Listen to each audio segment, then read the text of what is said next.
What's that word, man? Let people know we got on 16 shot on Visualz. That's the word, folks. 40 cal at done. Okay. Slide gang a little bit. So are y'all from the same neighborhood or y'all? Nah, this is my little brother. This is my shooter. This is my boy Buddha Door. You know, it's my youngin', and you know, if you feel me, we locked all the way in 100, and that's how everything going. Okay. So, you know, for the people that don't know who you are, can you give us a background of who you are, where you from, stuff like that? Yeah, my name 40 cal. I'm from No Limit. You feel me? I've been in No Limit since 2008. You feel me? And I originally came before I was over there. I was always back and forth from over there on 71st and Morgan. I stayed 7114 South Morgan. I went to Guggenheim. I went to school with Dirk 9, all of them. You feel me? And I was always back and forth from over there. So I used to be with the Moles on 73rd and Million, Brothersville. No Byron, Murder, Eddie, all they out. So, and back in 2008, when we finally moved back to the hood, I just stopped going back outside. And that's just what it was. So, like, take us back, you know, to the early days. Like, you know, early on, like 2008. Like, how was things back then? And was it still going by the name No Limit? Or was it like just Terror Town or something? Man, we was No Limit, No Laws. We've been No Limit, No Laws. I mean, it was, that's back when it was fun, if I could say anything. You know, that's back when everybody was alive, you know, and I feel like me as a person, I feel like that'd be a problem with me. I hold on to them times. You see what I'm saying? Yeah. And it be sometimes like you gotta let that shit go. You the only one holding on to that shit, shorty. They can't think that far back. Do you feel like sometimes you gotta let it go? Cause maybe like, I don't know, like say an example, like my own personal life. It's people that I could say like I grew up with and I got certain memories, a certain love for, but I see they don't got that same love, or you know, they don't feel the same way I feel, to the point it's like I gotta let certain things go, like memories and shit. Cause you will look at a motherfucker like, I grew up with you, you know, I got love for you. We got these type of memories, but they actions show you different. I'm not sure if that's what you was meaning, or you mean just like literally letting go of. I mean, I feel like, you know, my story hit different. See, I was the black sheep. I was the one don't nobody like, and can't nobody tell you why. You feel me? I was the one that put everything in, ain't getting nothing out. You see what I'm saying? I'm the one always front line, but at the back of the line when it's time for the bread to be broke. And I'd be the type to turn my back on the line and go the other way. Can't ask me, rich nigga from my hood. I ain't never asked for shit. Only nigga, and you know what's so crazy? I was talking to Gmoney not too long ago, and I told him, I say, damn, shorty. I said, you know, you the only nigga in life that ever gave me something. I say, besides Real gave me a pair of Timbs back in the day when I was fucked up. One of his shorties. You know what I'm saying? I'll never forget that. And you know how, I'm just saying that to tell you and show you how, give you an example how small I take it back to. Like folks gave me a pair of shoes when I was a shorty. The gap in between. So it's like, that's a nigga that I really love dearly. You see what I'm saying? And I feel like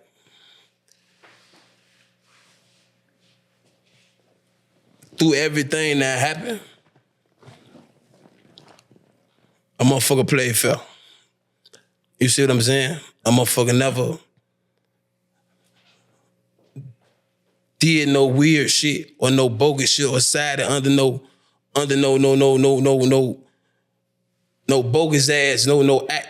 You see what I'm saying? No shit that carried on that was dead wrong. You see what I'm saying? A motherfucker tell you about yourself. You see what I'm saying? So it's like, I look at Gmoney totally different. I do. You know what I'm saying? Like, that's my big brother. But as far as everybody else, like all the guys, I love the guys. Like I do. I love some of the guys that I do talk to. I keep in touch with a lot of the guys. We kick it all the time. But at the same time, you know, in my hood, folk, a lot of us don't fuck with each other. You know what I'm saying? And that's the misconception a lot of people be having about like No Limit, like we one big family, we one big party. Hell no. Half of us want to kill each other, half behind the door. You see what I'm saying? So it's like a motherfucker be having that misconception like this is what it is. Like, no, I'm here to tell you this ain't what it is. You see what I'm saying? And I done got into it with shit, got them in my own family over my partners before. You see what I'm saying? So it's like, I don't know. I just when I look at how, things played out, and I look at what I put in, I just feel like, all right, fuck it. I'm gonna take this route now. You know? Yeah. So would you say it's like regrets behind certain things? Knowing the effort you put in and what you get back in return? No, I don't regret nothing, because at the end of the day, it's what made me who I am. You know what I'm saying? Like, all the pain, all the time, all the blood, the sweat, the money, I lost everything. Like, that shit built me into a monster. You see what I'm saying? So it's like, I don't regret nothing. I actually thanked them. You see what I'm saying? Like, ain't no telling where mentally I'd be without y'all. You see what I'm saying? Like, I really needed that, because only the strong survive. So it's not like a motherfucker. This my thing with it. My plan's so big that I feel like no man can ever be for me again. I feel like you gotta be a machine. You gotta be some type of government, some type of political force. You know? I feel like anything that wages a threat to me beneath that, you get exterminated. You know, simple. Like, I'm at the point in life to where it's like, threats don't bother me no more. You know, I used to get threats all the time. Motherfucker gonna kill you, motherfucker gonna do this, that, and third, motherfucker gonna do this. People telling me that. Once upon a time, a nigga used to be checking the blinds, doing this, doing that. You see what I'm saying? You know, because a nigga done did a lot of shit to a lot of people. See, I'm going to have to go and give you the business about 40. I be trying to hold back a little bit. You know what I'm saying? But it's like, 40 done did a whole lot of shit to a whole lot of people. And that's just the business. You see what I'm saying? And it's like, I live my life a little different anyway. You see what I'm saying? I know what the fuck motherfucker done did around here. You see what I'm saying? And it's like, it's not even just thinking in the ways that y'all might be thinking. It's just, period. You know? And it's like, I done did a whole lot of good for motherfuckers too, though. You know? At the same time. And I know for a fact that my good outweigh my bad times 10. You see what I'm saying? So it's like, I live my life according to Allah subhanahu wa ta'ala. You know, I live according to Quran. I don't really live my life wondering what's finna happen, wonder what these people finna do. You know, I live. You know what I'm saying? I make my prayers, I perform the rituals in the way they should be performed, and I get to it.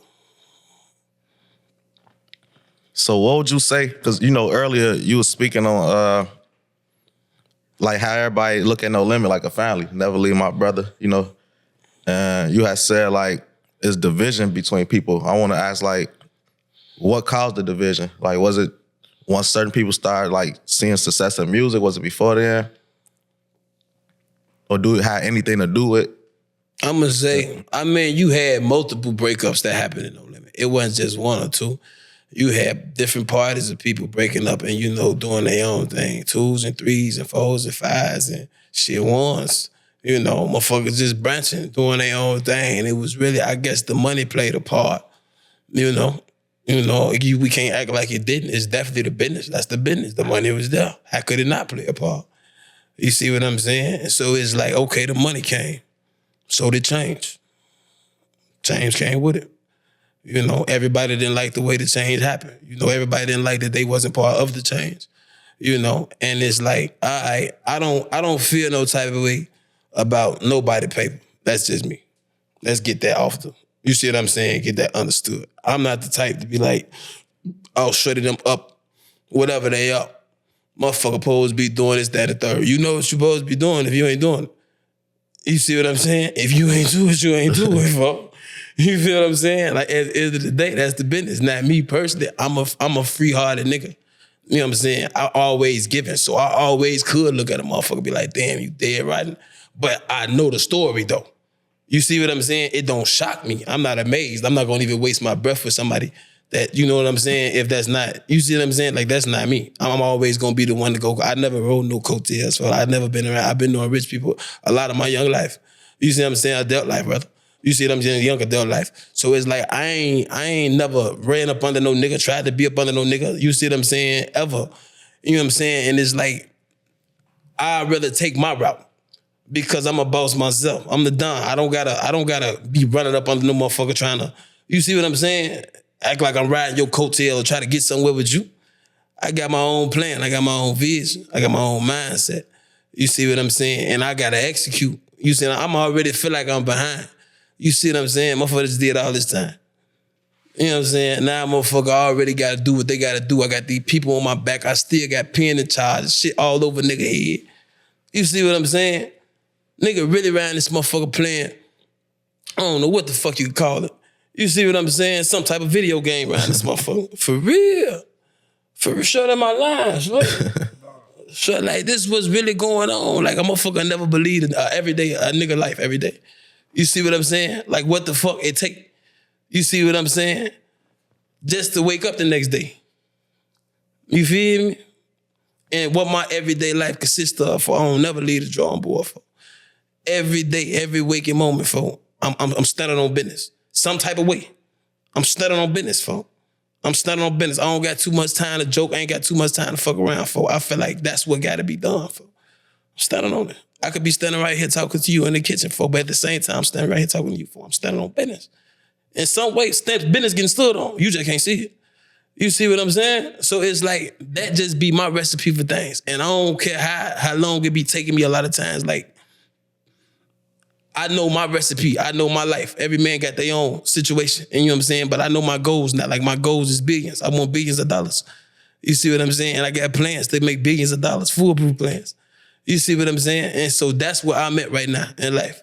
Like, I just want a whole lot of fucking money. So do you feel like what you doing so much time, that's why you feel like you don't got time to waste, basically? Absolutely. Absolutely. Nevertheless, I don't feel like the time, I can't regret the time. You know? Because like I was telling you earlier, before I ain't gonna sit here and make a cap, like I was in that bitch miserable before I had a blast. Before I had a blast, before I was not in that bitch miserable, before I was kicking it for, like I told you, for you gotta put yourself on the yard for you time out. You in the worst motherfucking penitentiaries for in the United States of America. Being you on the yard is 1,200 of the worst men in the world. You see what I'm saying? Everybody slinging iron, for. Everybody got at least one knife. Some people got two. You know, everybody gorillas, everybody gangsters, for. You see what I'm saying? We on big gangster time here. You know, and you know, it's like, I'm not gonna sit here and make it seem like I was in that before. I don't know, folk, because I know a lot of the guys that had a ball of that bitch. You see what I'm saying? Like, we party, and I feel like that's what we was supposed to do. And because this is what they tried to do to us. They tried to put us in this motherfucker and make us miserable. You see what I'm saying? So we party. We did. We had a blast in that bitch. You said, don't get me wrong now. It's definitely violent. I ain't gonna act like a motherfucker one in that motherfucker. You definitely gonna be pushing that knife in that motherfucker. You see what I'm saying? You definitely gonna get active. But if you a gorilla, you don't really gotta worry about that type of shit. Like if you a gorilla, you gonna swing from the tree. Like that's just nature from you. You see what I'm saying? But don't get it fucked up. I got hit. I got stabbed in my head. Oh yeah, dang. I definitely got stabbed in my head. But see, this is what I want you to understand. See, in the penitentiary, it ain't about if you get fucked up or not. Because 10 times out of 10, they gonna put 2, 3, 4 motherfuckers on you for everybody gonna have weapons. You're gonna get fucked up. It's not about getting fucked up, it's about going. You see what I'm saying? It's about standing on business. You a man, folks. Stand on that business, folks. Don't do no running, don't do no motherfucker hollering, don't do none of that, folks. Stand on that, handle that. You see what I'm saying? And this is what gets you, this is your motherfucking walking papers around the BOP as far as your credibility. You see what I'm saying? As far as your face. Because you got some niggas that can hit a yard, be dead, broke for, come on the yard just off their face, just off their name, been in the system 10, 15 years. Hey, for I'm good, I need something, ooh, I have to be, woo. And the motherfucker had $5,000, $10,000 worth of shit by the end of the week. You see what I'm saying? And the motherfucker, all right, cool, let me get my hustle back on. You see what I'm saying? That's what having a good name in the feds gets you. You see what I'm saying? Because you got a lot of niggas that ain't come home. See, I was a short timer. They only gave me 8. I did 7 off 8. You see what I'm saying? But only. I get what you're saying though, but damn. I mean, yeah. You gotta remember though, I've been fighting cases, man. I've been going to jail, bro, since I was about 13 years old. So a nigga been fighting cases so much, I ain't gonna lie, bro. That's the lowest amount of time, bro, I really ever faced. You see, I said, I ain't gonna listen, alhamdulillah when I got the 8. On everything. You know, that was alhamdulillah. I ain't gonna lie, shorty, like that 8 came right on time. You know what I'm saying? Like, okay, the first case, 2145. All right, boom. Second case, 2145. Third case, 45 life. Go back then, come home from that. Go to the feds. You see what I'm saying? They give me a 7. It's like, all right. At this point in time, I know I got out there. You see what I'm saying? I'm coming home. I ain't stressing. I ain't in this motherfucker sweating bullets, thinking these people finna come in this motherfucker any day, talking about some new evidence. Goddamn it, talking about they got witnesses, talking about superseding. I ain't doing that right now. I'm chilling. So I made the best of my time. I studied. Don't get me wrong, I ain't do all partying now. You see what I'm saying? In fact, I didn't do as much partying as I did studying. I studied a whole lot. You see what I'm saying? I did a whole lot of studying. I did a whole lot of reading. You feel me? And I became real knowledgeable, you know. I learned the language of Arabic, you know. I also learned how to speak a little bit of Spanish. You know, I learned a lot of things about myself. I learned a little bit of Hebrew. You know, I tapped into my power. You see what I'm saying? Like I found myself. And I feel like it was a much needed vacation. You know, I needed a vacation for me. You know, like cause I was my worst enemy. You know, I was always my own brains, my own bronze, my own muscle, my own money. I ain't never needed nobody. You know what I'm saying? You can't find a nigga tell you I asked them for shit. I owe them shit. I owe you a fuck thing. You see what I'm saying? But you got motherfucker like, for instance, you got niggas in the hood that'll spread dirt on a nigga name for no reason. Motherfucker backdoored me for like 20,000 worth of shit. I ain't gonna say what, I'm just gonna say worth of shit. And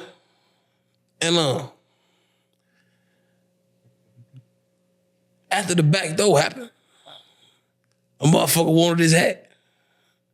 You see what I'm saying? As I should. You see what I'm saying? And it's like, all right, motherfucker felt some type of way. And it's like, I don't understand it. At the same time, I stopped trying to figure it out too. Trying to figure out like why they got out on you? I mean, of course I know why they got out. They was hating. I ain't gonna lie, I was like Harry. I'm like Harry Houdini when it comes to that shit. Like, I'll be out 2 weeks you would look up I'm back up. You see what I'm saying? Ain't no fucking telling what I done did, who I done got out. I'm back up, Like, that's just me. I'm known for coming home, getting a whole lot of money real fast and going back to jail. On everything. That's what I'm known for. On everything in real life. Like, that's really what I'm known. And it's sad, but it's the truth. And, you know, for me to be as intellectual, you know, and intelligent as I am, I feel like I wasted myself a lot, but at the same time, the journey was needed. You see what I'm saying? Because the lessons was needed. I couldn't get nowhere without them lessons. Because the lessons was more valuable than anything. One of the things you said earlier, it kind of reminded me of what I was saying earlier, like when I was talking to the older guys in jail, like about knowing your out date type thing, like, because even when you was like, I only got 8, like, when I first went to jail, I remember like my first case, I was facing 21 to 45. I had just turned 21. So that thought was just unrealistic. You know, it's like, damn, I barely know how 21 years even look like. I just seen that shit. So it's like to think I might have to go away for that amount of time was crazy. But then I started talking to other people who was in worse off positions than me. And in a weird way, it made me feel better about what I had to do. Cause it was like, shorty, you gonna go home one day.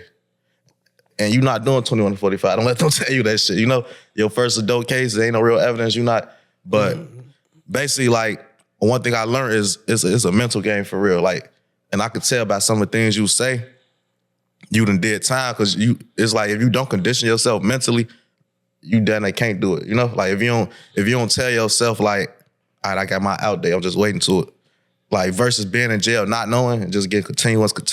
That'll drive you crazy type shit. Like, so I kind of get what you meant when you were saying like, once you got your out there, you just chilling. Yeah, you know, because it's like you got a peace of mind. Like when I first got to my first prison, I was in McCreary. And 85% of the unit I was on, if not more. Everybody had life, or double life, or triple life. You know, like I got into it with a nigga.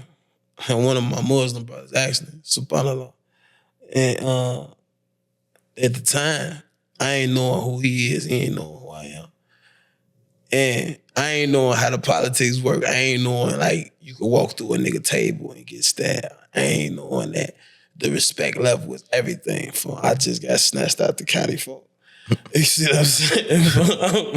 I'm on cold gribbler time, folks. You see what I'm saying? Like, and I've been locked up because of COVID, so I've been sitting in this motherfucker holding cell. I mean, this little bullshit ass little cell they got us in for, and not getting no motherfucking day room time for years, folks. So at this point in time, you know, I come in, I'm a little rowdy. I ain't too crazy though, you know. And I asked him to give me some hot water. And the nigga, he gonna give me some hot water or whatever. When he do it, matter of fact, he didn't even get it for me. He get it for bro. My nigga Bloodhound Mitch, that's my boy the Hound. He from New York, the whooped it. Oh, everything, that's my slime. He get it for my son. Now when he get the water, he put the water in the coffee bag. Now this 180-degree water, man. Damn. This water hot to the motherfucker, man. He put the shit in the coffee bag, man. Man, take the water, slide the water under the door, folks. It comes flying under the door, bust on my foot, shorty. He did it on purpose? No, he ain't do it on purpose, folks. The water's still on my foot, son. Folks, this shit so hot, folks. I'm going crazy behind the door. Goof ass nigga, I'm going out. Now, I go to the window. I'm like, man, goof ass nigga, you ain't just see, goddamn. You just threw this water in my motherfucking room, man. Hey, man, obviously it was an accident. I said, man, something obviously, man, I don't know what the fuck it was. He said, all right, don't worry about it. I said, all right. You know what I say, all right, cool. So I'm still in my cell. I'm still talking shit to myself. He come back through that bitch. Man, this nigga tapped on the window with a Grim Reaper knife, this big say, tell him your toilet fucked up. Come on up out here. Let me holler at you. I say, damn, all right. Now, Miss tell her, he like, no, you tripping. What to be? Ooh. I say, no, look, just tell them to grab cause my boy Limo, we only got one knife. We on the new. So we got one knife between us. I don't even know why I gave Limo scary ass the knife anyway on everything. I should have kept the motherfucker on me. But I'm trying to tell one of the guys that's on game time, like, folk, go grab my knife from Limo. You feel what I'm saying? So I get the dope pop. He studied bullshit, so he finally go down there and grab a knife from Limo. Whole time, while I'm waiting for them to grab a knife, Mitch been at the door talking to the nigga. Now Mitch don't want this, because Mitch, he one of them motherfucker, he the lowest. I forgot how they ranking work, but folks got status in they shit. Like, that's my boy. And he the youngest big hat in they shit. But he tell me like, man, we'll just leave that shit alone, bro. I want you to stay in the cell. Why the bean is not the third. Whole time the Ock, he blood too. So they talking, he like, man, we just gonna leave that shit alone. We'll have to swap this down the third. Then I end up finding out he Muslim. So we end up squashing or whatever. You feel what I'm saying? Motherfucker did their thing or whatever. But yeah, you know, that was like, all right, cool. This how this go. Now, when I first came in there though, like my introduction, like my first 10 seconds through the door was a nigga getting rushed past on the stretcher though. You see what I'm saying? Like, as soon as we come through the door, the alarm going off. You feel what I'm saying? His arm hanging off the stretcher, they flying him past. I said, yeah, I'm in the penitentiary. It's live. You feel what I'm saying? But you know what's so crazy though? I came with like 40 people. Only 10 of us went. 7 of that 10 was scared to death. You see what I'm saying? 2 of us was really members. We really was all right, we cool, we straight. You know, and the other nigga, he was just a nigga that he stay out the way. You see what I'm saying? But it's like, I wanted to be in the pen. Like, I remember saying, I'm talking to one of the old heads and shit. He like, man, shorty, you ain't gonna go to no pen. You gonna go to an FCI. And I'm like, But he telling me all these penitentiary stories. I'm like, shit, that's where it's lit at. You see what I'm saying? Y'all talking about y'all cooking outside, y'all drinking. I don't even drink, you know what I'm saying? But he talking about y'all out there doing it for cell phones. Y'all got all the drugs. That's where I need to be. That sound like that's where everybody important at.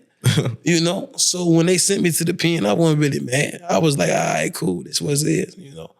And I blew my crib, ended up getting into it with the folks. We crashed. You know, they felt like I was trying to be too powerful. Let them tell it, you know. So we crashed, you know. I tore that bitch up. And I went to Big Sandy. That's when I got the Big Sandy, you know. And I ain't gonna lie, I had a ball in Big Sandy. That's why I said I had a lot of that blast that I was telling you about. I had a blast. I got down there. I was on the yard with Shake G. Shake G came down there, you know. And that was the nigga that, well, never mind. But anyway, yeah. So I was down there in Big Sandy, and I done it. You know, I really kind of took over. I really kind of took over my car for real. I kind of took the yard for my car. You see what I'm saying? And you feel I was the youngest down there, so everybody was really fucking with me. You know what I'm saying? And then one of the moles from Motown named G Timmy. Timmy was down there, was on some snake shit. You feel what I'm saying? So I end up, you know, Timmy had the yard. I ain't gonna stunt, this fat motherfucker had it, man. I ain't gonna lie. This fat bitch had the yard. Now. He was a kingpin. Oh, yeah, he tried to do some backdoor shit. You feel me? I got some shit going on in the streets in the hood. You know what I'm saying? And he tried to piggyback off of that and try to make it seem like it's a hit on me for some shit in jail, when really, this is what he trying to use. You see what I'm saying? Like, you didn't get motherfucking urban knowledge about the business. Now you trying to incorporate the business with the function. That ain't how that go. You see what I'm saying? So whole time, word get back to me from one of the guys, one of the BDs I fuck with. He tell me, he like, man, folk, I ain't gonna lie for him, David, for I ain't gonna lie for I told him, for I was out here drunk, folk, talking, folk.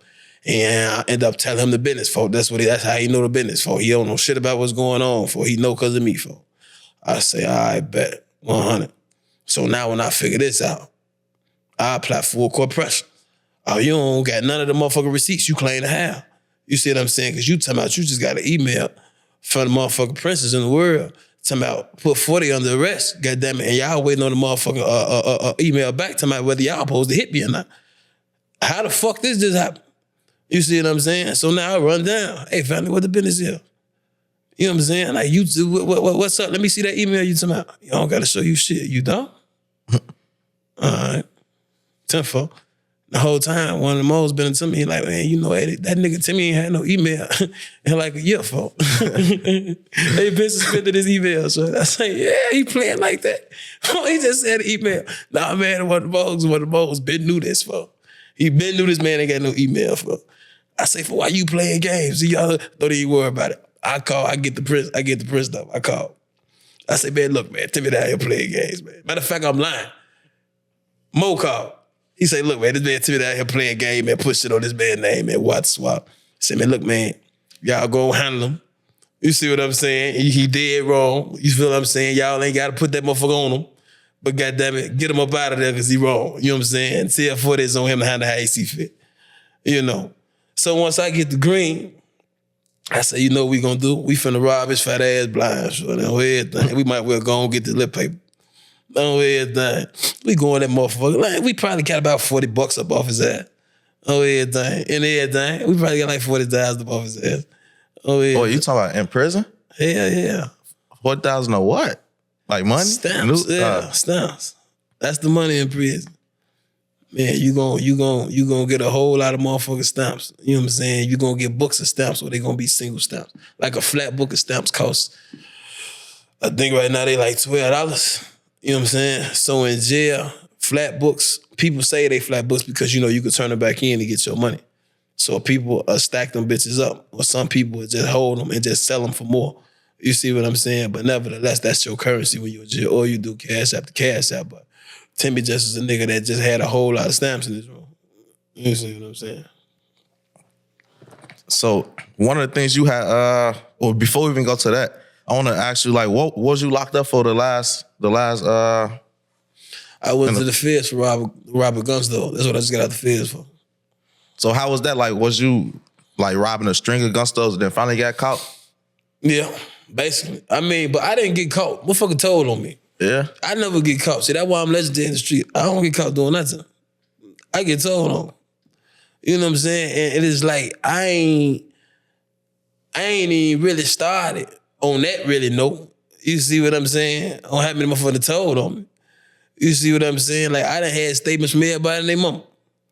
You know, and I just don't speak on a lot of things, but you know, I feel like at the end of the day, that be the problem. Niggas be sparing shit around this bitch. You see what I'm saying? Instead of letting the motherfucker know the business. You see what I'm saying? Like right now, it's niggas out here that done told on me. Motherfuckers still kicking it with them. You see what I'm saying? Motherfuckers still sly talking to them. You see what I'm saying? Having convos with motherfuckers. You see what I'm saying? But yet and behold, you motherfuckers chose to throw dirt on my name. So that's why I told you, I'm glad I bought the paperwork. You see what I'm saying? And the paperwork, like I say, I got that shit with me because that's what I told motherfucker anyway. I came home from jail, for now. This how it go when you get to the feds, for. Before you can walk any yard, for, you must have your paperwork, for. You can't do nothing. Ain't no kicking, ain't no gambling. It's some niggas don't want to talk to you, for. On everything. See, where's your paperwork? That's your driver's license, for. So it's like for a motherfucker to come out the feds, for, and you come out this bitch, for, how come I'm the only nigga with my paperwork, for? But y'all out here playing with a motherfucker name, talking about a motherfucker told on somebody, for stop told on who? For I do all the bullshit, for you niggas cowards. For it then it'll be the nigga y'all will pick on it, y'all will prey on it, I feel like this. I feel like the weakest thing any individual can do in this world is prey off the love of the closest ones to them. You see what I'm saying? It'll be the nigga you know ain't gonna swing at you. You see what I'm saying? Oh man, who had to be? He a wolf to the world, but to us he a lamb. You see what I'm saying? So you will snatch plugs of fur off of that, and it just be like, shorty, what the fuck would you know? Like, come on, folks. My name, and see, this the thing. This why a lot of motherfuckers don't like me, folks. I've been global throughout the city. Like, everybody know 40 cows. Like, anybody, if you don't know me, you know of me, you done heard of me. You see what I'm saying? Like, this was before the rap. You see what I'm saying? I've been maneuvering through my city. Maneuvering with the men. You see what I'm saying? In the jails, making motherfucking, we still got bonds and relationships with hoods and blocks right now from jail ties that I done made. You see what I'm saying? So it's like, I've been him on my own. You see what I'm saying? Like, I ain't need nobody to validate me. You see what I'm saying? It just took me a while to figure that out. You know? When I stopped trying to put that shit before me. You feel me?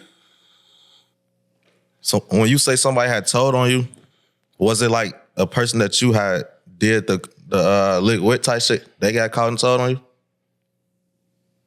Yeah. Paris told on me. KD told on me. Diesel told on me. Quan told on me. Terrence told on me. That's a lot of people. God damn it. Lil O told on me. God damn it. The mic. Who else got that? Oh, he getting that. Yeah. Hey, listen, Run this it the back. business. You say, hold on. This the business. And look, this be the cold part. This why they don't be on me, because I don't never talk. They ain't never seen me talk. I don't never do no posting. I don't do the social media shit. I don't never say nothing. But I'm a nigga that know all the business.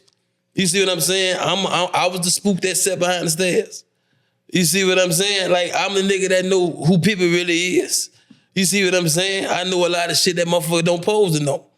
You see what I'm saying? So it be like, with me, man, you got niggas that know these niggas done told on before. Like I said, they still fraternizing with these niggas for. Are these people from like your hood or? Yeah, a majority of them, some of them from my hood, majority of them from my hood.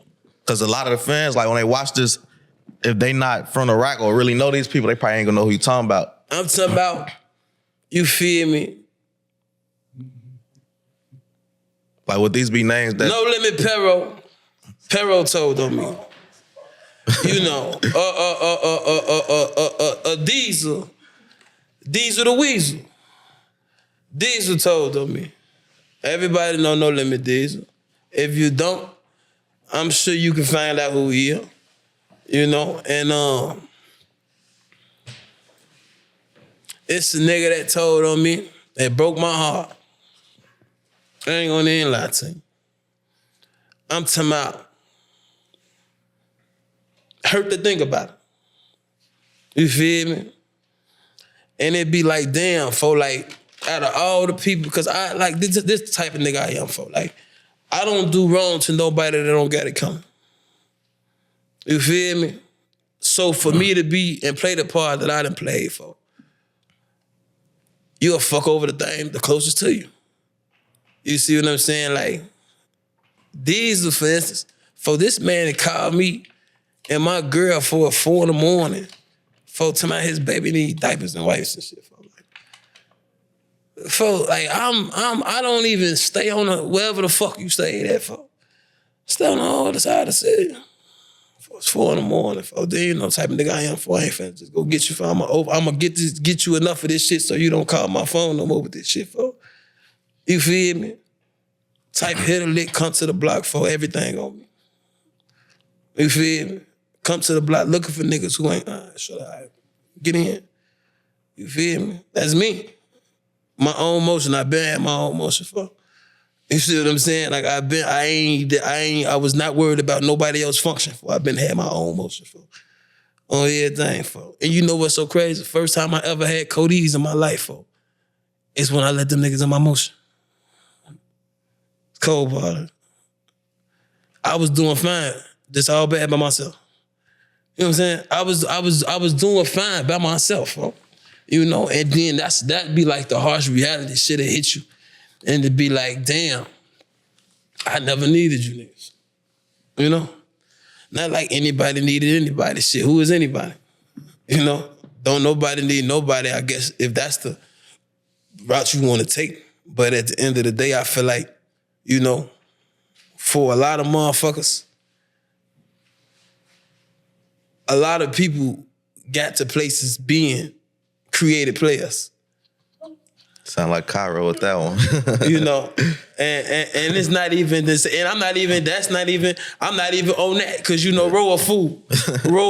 You feel, that's my boy, Free the Roll. You feel what I'm saying? And no, I ain't on that. You see what I'm saying? But it's like in life, period. Nah, for sure though. You know, people be creative players. And so that's one thing I never stopped being. I never stopped being me. You see what I'm saying? I still love the way I always love. Dangerously. You see what I'm saying? Dangerously. I'm gonna get myself killed love in the way I love. But see, now I just been real cautious who I get that love to. You see what I'm saying? My girl just broke up with me today. I swear to God. I swear to God, she just broke up with me today. She say she need, what the fuck she done told me, shorty? She's mentally exhausted. She needs space. I say, all right, cool. But you know, in life, that's kind of like the response and the answer I've been used to. You feel me? Like, I'm used to that. I need space. You see what I'm saying? Like, I really been a lone wolf as long as I can remember. It's always me doing the time, me doing this, me doing that, me getting hit. Before I got left on my deathbed, I went on the move. Go on the lick. Go on the lick for $1.50, like 50,000 cash. Before we go on the move, now, I changed the motherfucking plan. It's really my fault. Motherfucker changed the move. But folk, motherfucker go on the move, long story short, folk, motherfucker end up, folk, getting hit on the move. Damn. Turn into a blick out in the crib.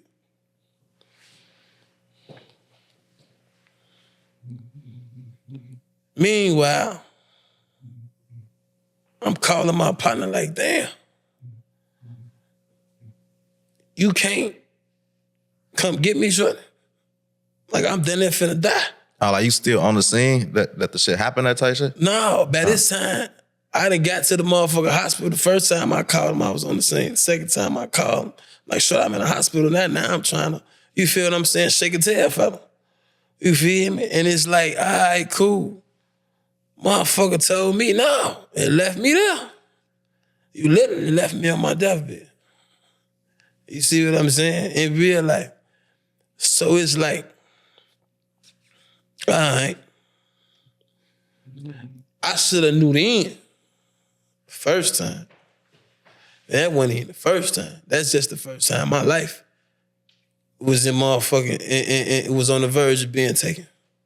You see what I'm saying?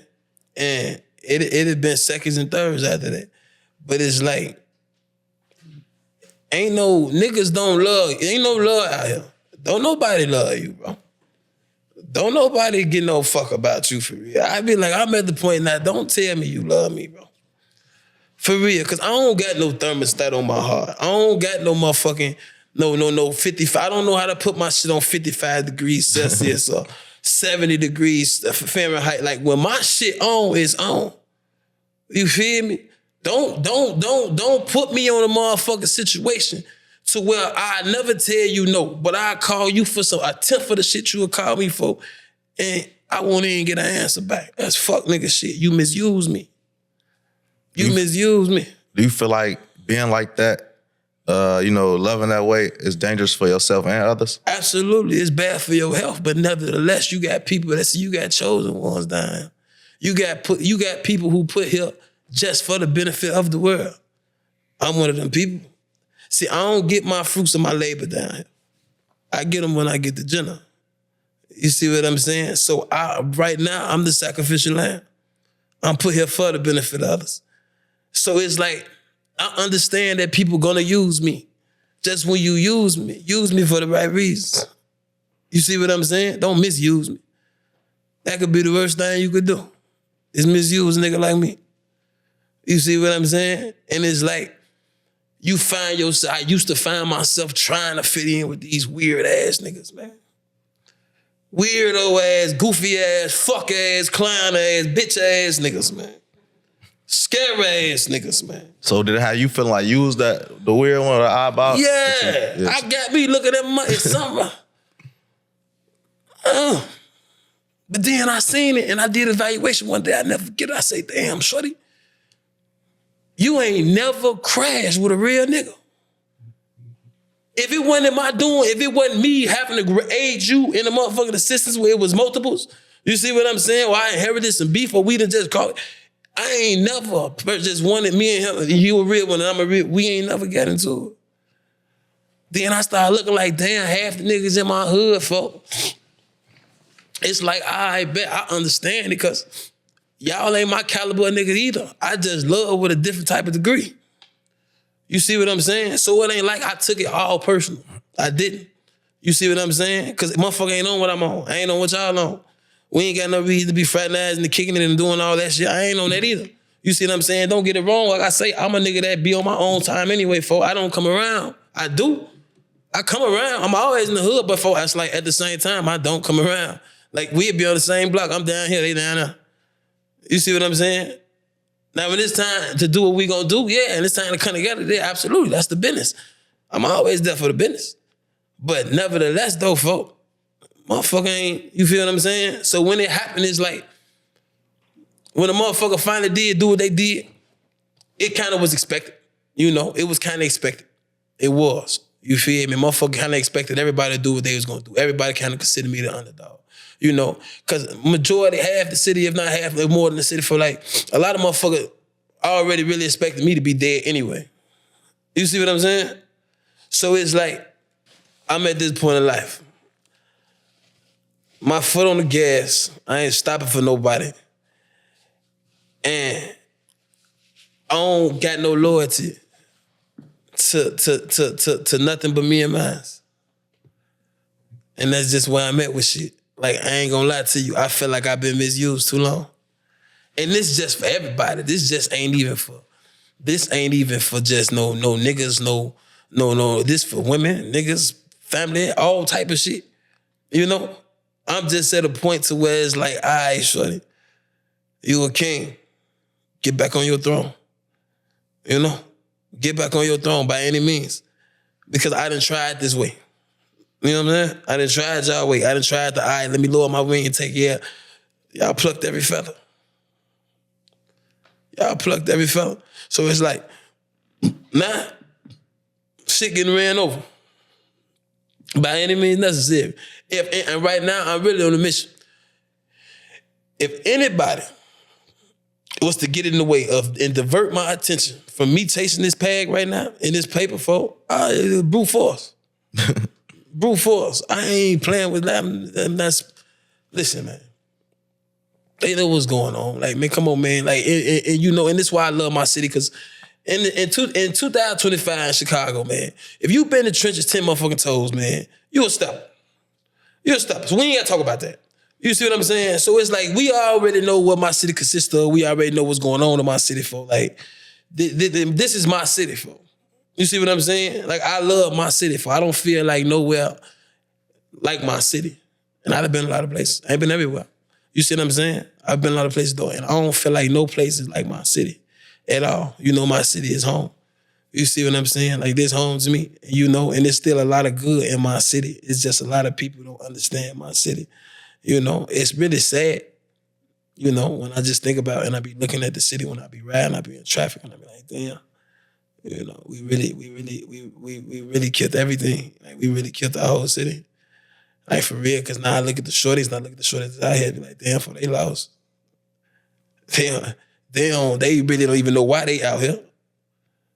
No bullshit. I be trying to put shorties them on real money and be like, damn, big bro, we don't want to do that. We just want to ride around the hot cars with Drakes. Literally. Like, no, this they tell you out your mouth. You know, because I get deep on them. I get on their last. So that's what they want to do. You get to saying big amounts of money. It's got them 100,000, 250,000, $1 million. Ain't realistic to them, probably. It's not. They can't fathom it. Yeah. They can't fathom the thought. I be like, damn, how we just do this generation like this? It came on, we did this what we did. They terrible. See, at least we had sense. And that's one thing about my generation. Like, I could say, like, we was some dumbasses, but a lot of us had sense too, though. You know? Like, a lot of us had sense, folk. We had a lot of shit happen, folk, but it's like, I feel like the era didn't change too well. The shit ain't done for the same reason. See, like, I was telling one of my partners from Texas not too long ago, you know, we was on the phone talking, and I was telling him, like, folk, when Sosa and them folk, when they start rapping, folk, motherfucker wasn't expecting all this shit to be like this was, folk. Nah, at all. You see what I'm saying? Like, motherfucker didn't know the world was watching them, G. You see what I'm saying? So it's like, for all these cameras start rolling and from every which direction, folk, it didn't hit me. It took a long time, folks. So I started walking through prisons with this Phasoland on my arm, and motherfuckers start signifying, like they'll say something irrelevant or stop me, you know what I'm saying? Like, hey, homie, watch the beam, that's third. Everybody calling ALPL1s G Phaso. I didn't know motherfucker was on the world stage all that time. You know, we were just performing, but at the same time, I say that to say this. We, back then, folk, we was really putting our heart and stepping. You feel me? Like, a nigga wasn't stepping for no likes or no motherfucking clout or no just to talk about it and no rap. Folk, we was stepping and still coming home sometime crying. You see what I'm saying? I know I was, folk. You know, and that's just the business, folk. It's like, folk, I heard on a different level. See, I wasn't them types, folk, like, when I'm happy, I'm happy. You know what I'm saying? When I'm excited, I'm excited. When I'm sad, I'm sad. When I'm hurt, I'm hurt. You see what I'm saying? I'm hurt. I'm trying to get that hurt up off of me. And you know, and a lot of times you might think that revenge or something can get that hurt up off of you. It don't, though. No, it don't. It don't. Now you got somebody else got to revenge something, get that hurt up off of them. Now we just gonna keep getting hurt up off each other. Until ain't nothing else to hurt. Yeah, it for sure don't make it better. I think what it might do for people is it get them a sense that they did something, you know, versus just let it happen, keep living. I think sometimes that'll eat a nigga up because a nigga feel like, damn, that's really my homie. I know what's going on, and I'm just acting like, you know, just turn the other cheek type shit. Which honestly, in the long run, that's the beneficial thing to do because you save your life, you save the other person's life, you know? Yeah. But I mean, I feel like this. This is my outlook on things. You know, and I'm going to always refer it back to Quran and Sunnah. Now, you know, I live under Sharia law. So I feel like in life, if man do you wrong, you get your eye for eye. Now you have the right to forgive him, but at the same time, you also got the right to bust his motherfucking ass. You see what I'm saying? So it's like, I feel like if everybody followed these laws appropriately, accordingly, every man was a man, because you know that's a problem too. Every man ain't a man no more. And I've been seeing that a lot. You got a lot of weak ass niggas out here. No, for sure. Now you got a lot of coward ass niggas out here. That's one thing I can't stand is a weak ass coward ass nigga. You ain't gotta be no gangster. Just don't be no coward.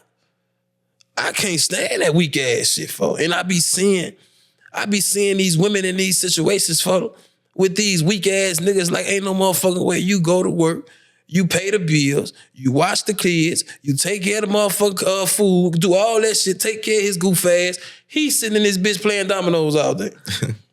Folks, stop playing. He on the porch playing spade. Dropping your car while you at work. Folks, he want $50 out your check when you cash. Folks, what is you doing? Nah, but they got, it's a percentage on them. It's a nice, boy, they got a real group. It's on a group. No, it's a lot of their ass. Boy, a lot of these niggas I ain't on nothing. A lot of niggas' mamas make them that way though. Like, they made them feel okay. Baby in them, you know? Oh, boy, Sharon, boy, I would tell my mama, boy, shit. I mean, I ain't gonna look, nah, all right. Nah, I'm gonna tell you this about my mama. I love my mama to death. That's my baby. Oh, yeah, dang. And my mama used to spoil me. But then there was a time when, you know, when motherfucker be like, man, I ain't doing shit. Motherfucker ain't do shit. Oh, yeah, dang. I was just on her ass the other night. I said, you had me in the motherfucker at school. On way up her first day, big ass shack on. Shack this motherfucker long on that bitch. She, why you lying to me? I ain't lying on your motherfucking ass. You know that shack, this motherfucker shack on the side of that bitch like this here. On way dang. You got me in that bitch. You talk about why I make the choices I make. Come on with you, stop what you doing.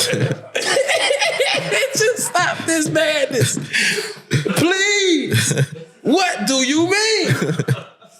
And I'm trying to figure out, like, man, and that's my mom, and my mama's so full of shit, man. You know how motherfucking parents may be knowing their kids be full of shit? Parents know they mind parents. I mean, kids know their parents be full of shit, folks. Yeah, she full of shit. That's my mama, though. That's my baby. I love her to death. Oh, yeah, that. And I just feel like, you know, it don't got nothing to do with how your mama raised you, folks. I feel like it got something to do with, for one,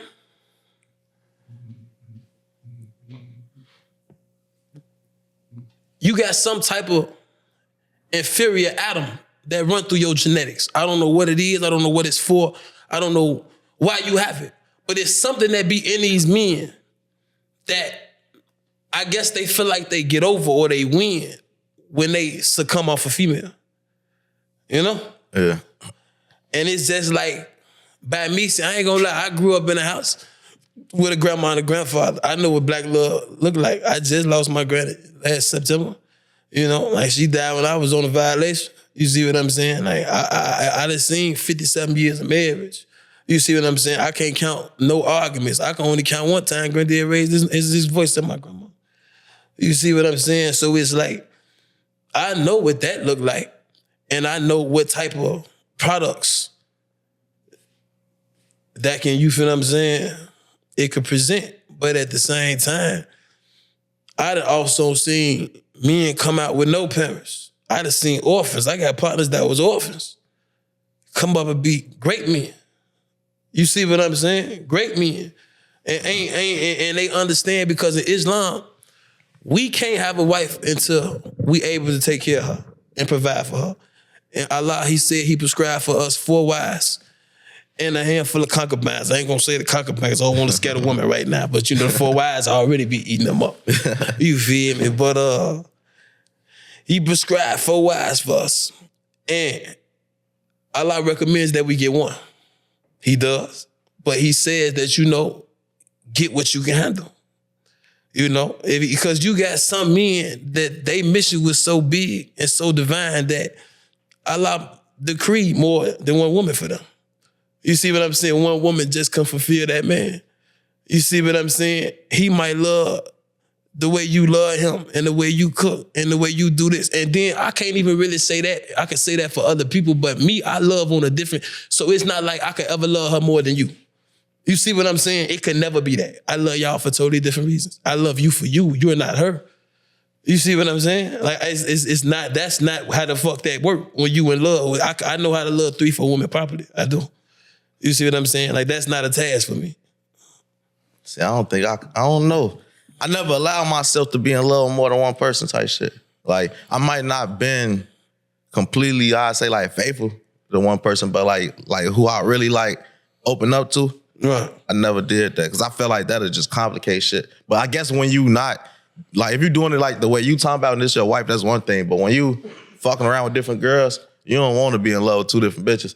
Well, I can call them bitches, 2 different women, because now you make it harder for yourself in a way. I mean, not necessarily, not if everybody with the program. Yeah, see, this is what you gotta understand. I introduce my way of living to every woman I deal with. And I let them know that I'm allowed 4 wives. And I was just telling my little brother and them this in the car.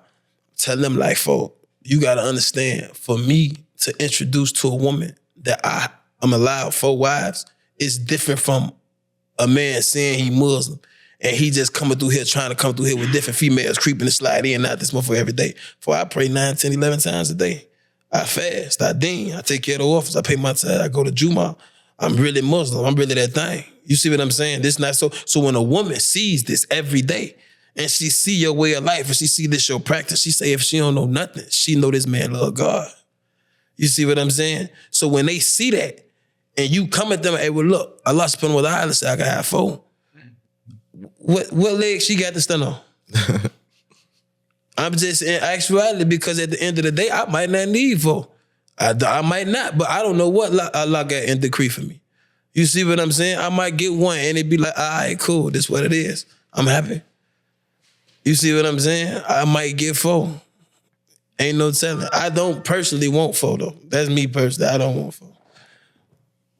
So, you know, earlier you were speaking on Gmoney being one of the few people, well, you said the only person, I believe, besides the person that get you the shoes, to do something for you. What would you say about him was different? Or like, you know, well, I guess you can't really speak for him and say what made him be the person to be there, but like, what would you think? I know, ever since I've been knowing Gmoney been the same.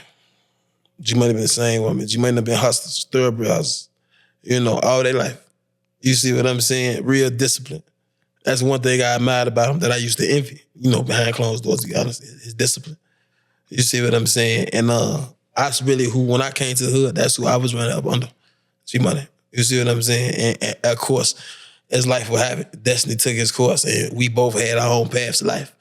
You know what I'm saying? And we ventured off and I did my thing, he did his thing. And I rose took us where they took us, but you know, we found our way back.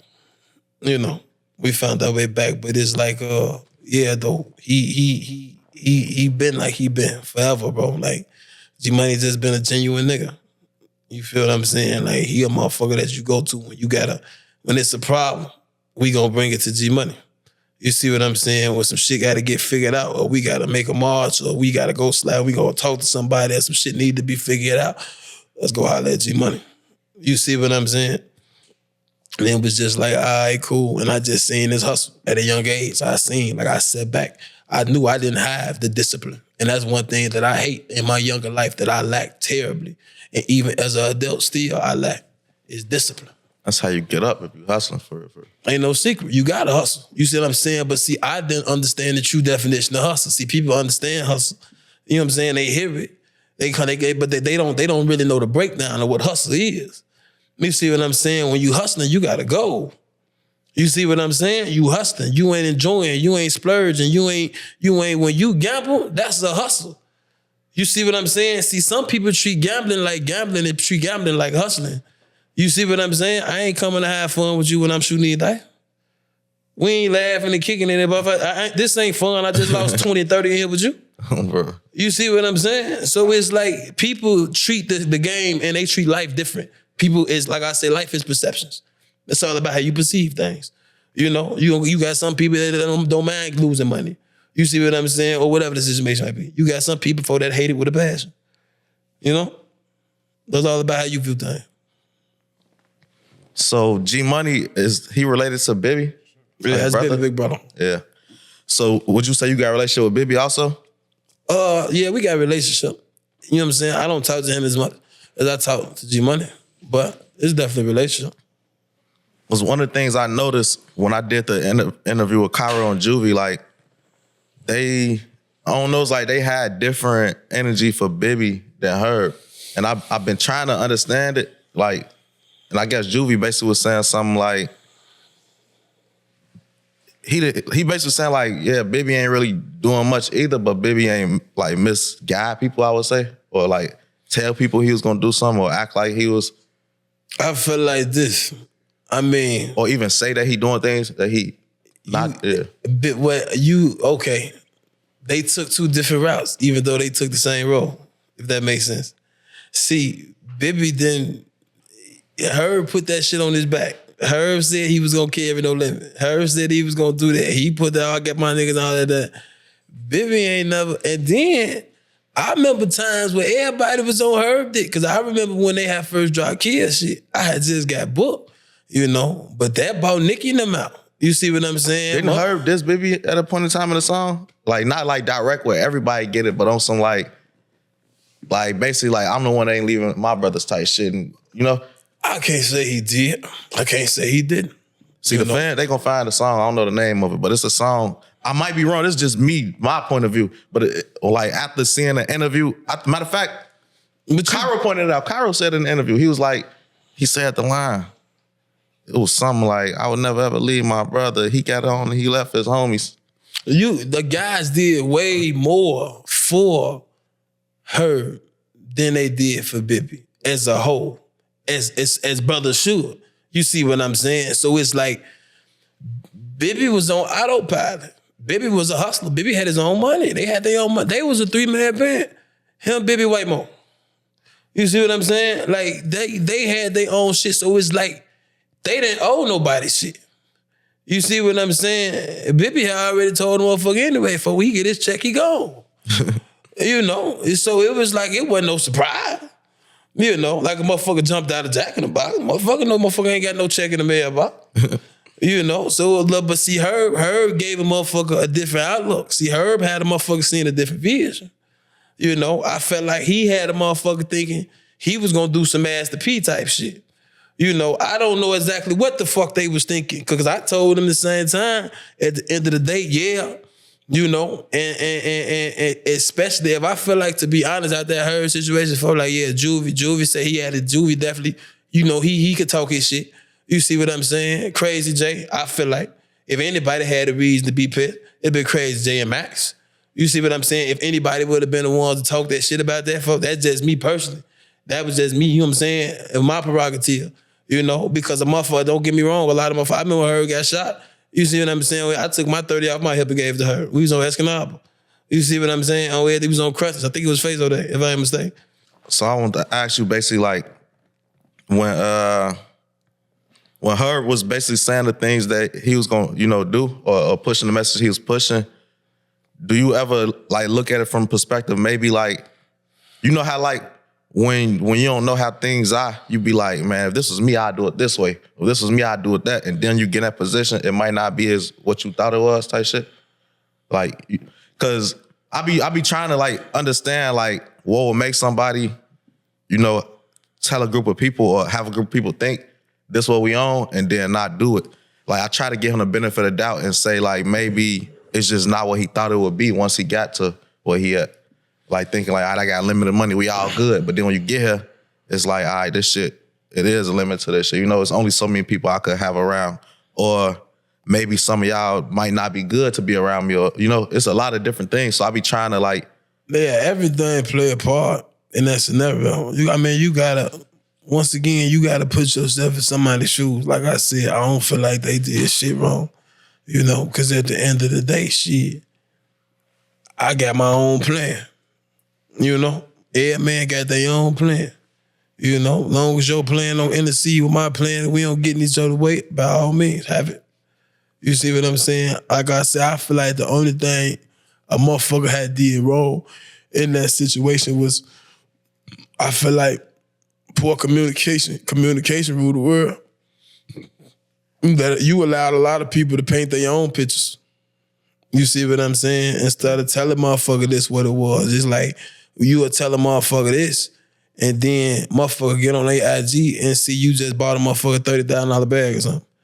You see what I'm saying? So it's like, and me personally, folk, I'm the type of nigga like I said, folk, I don't know how anybody could feel nobody and no way about nobody else's money, but I do feel like this though. If this the mob and this what it is and it's the business, folk, stand on the business. Anything can solve involve any type of legal counsel, folk, should have been stood on. That's bare minimum. Yeah. Folks should have had them lawyers. It's no way Chopper should have went to motherfucking trial with no PD, folk. There's no way. That broke my heart, folk. That really hurt me, folk. You know, and that's one thing that I really was fucked up about. Like, damn, folk, motherfucker ain't. You know? Yeah. It seems like it be two sides when people speak on like that topic. You know, it be one side that be like, oh, niggas grown, niggas need to stop depending on niggas or whatever. But then it's another side where it's like, this is what niggas signed up for, you know?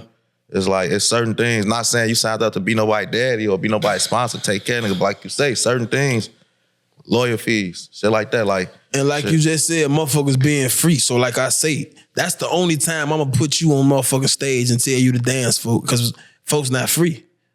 If I don't got the ability to do for myself, folk, I'm not finna tell you to do nothing for no motherfucking nigga. Folk, what the fuck I look like, folk, telling the motherfucker, folk, folks them out there fucked up, folk, you got the hood, we supposed to look good, folk, get folks them some money. Get your goof ass on. No, for that show paper. Use it when you need it.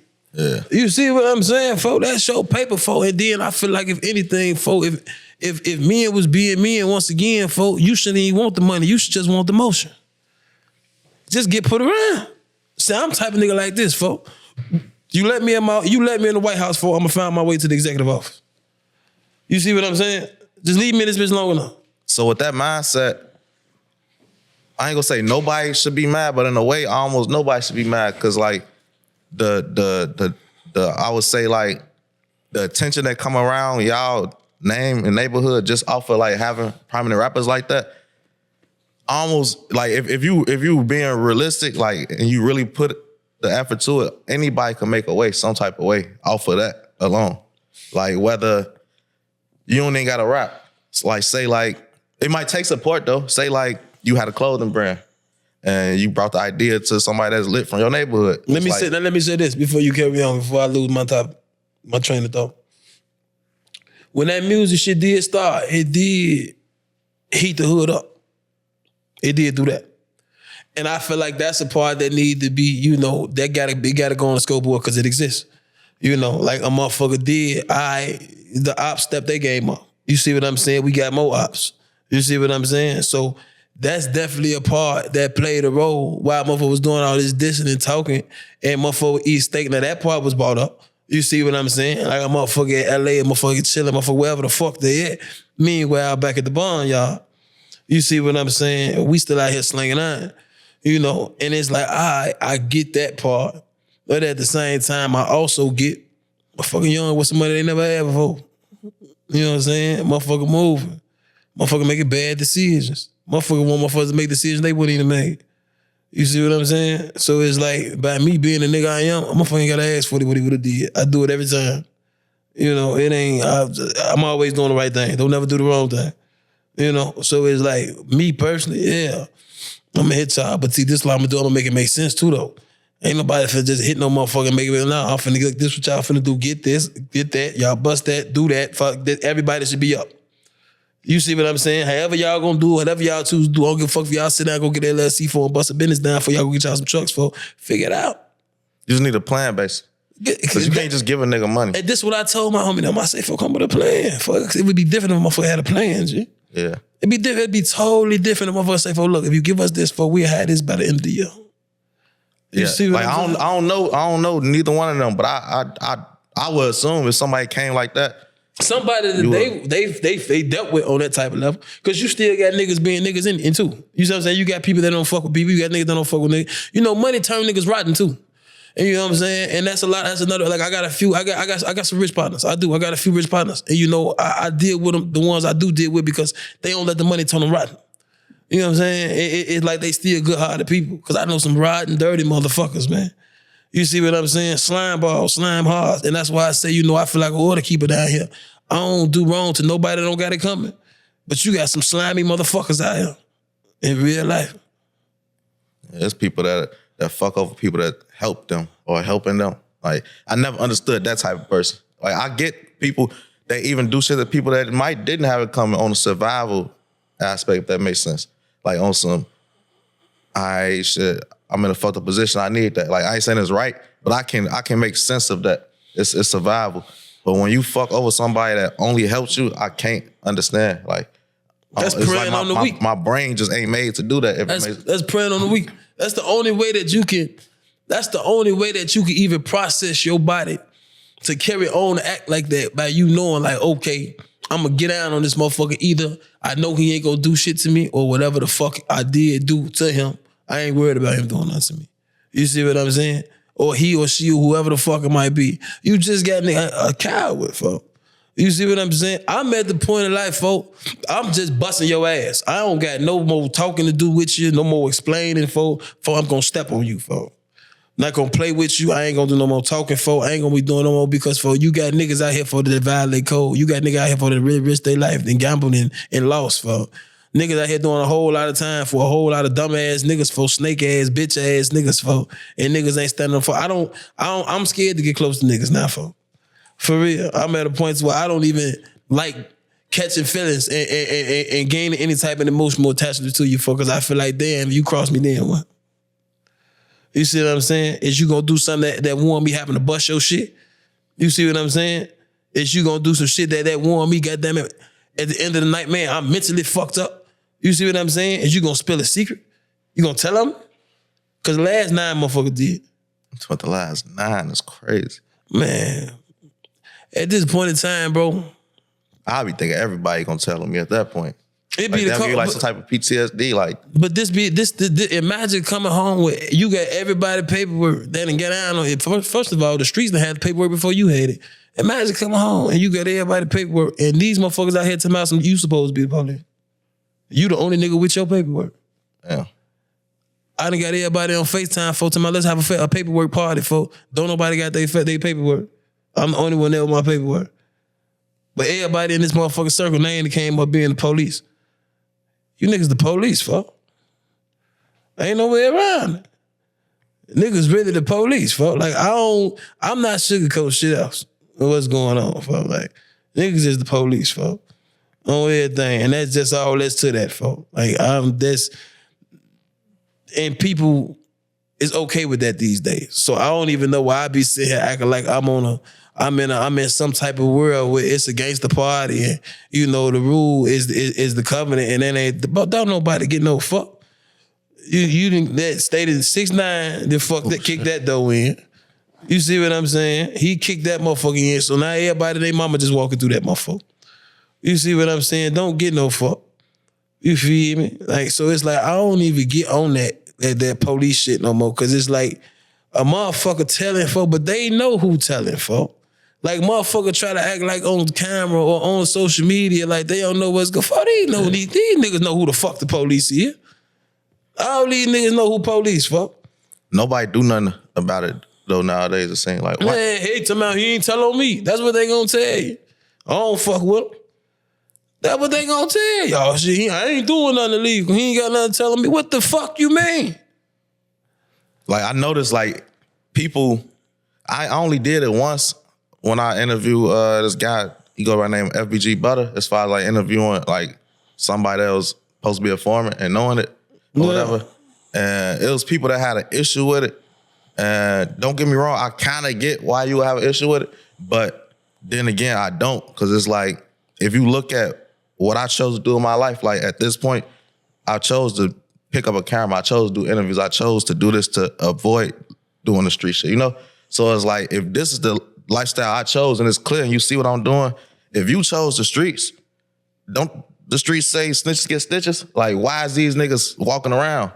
Like, it's like they put the responsibility on me or an interviewer, like, yeah, you interviewing these rat-ass niggas and they shouldn't even, and it's like, okay, so do something. Like, what I supposed to do? I supposed to be the one that do it? Yeah. Like, because first I wasn't even interviewing niggas that told. I really still kind of don't. But then I be looking at it like, I just watched this nigga do that and just got a $10,000 check off this shit. And I just supposed to sit back and be like, I'll be the one that don't get nothing out of this shit. Let them do it. And y'all don't do shit about it anyway. Y'all really can't feel that strong about a nigga telling if these niggas comfortable to tell. Because one thing I know is like, if niggas fear death more than jail, like if niggas felt like they would die, they would tell, they wouldn't be telling. Because niggas tell out of fear. So if it's something more scary than jail, why would you tell?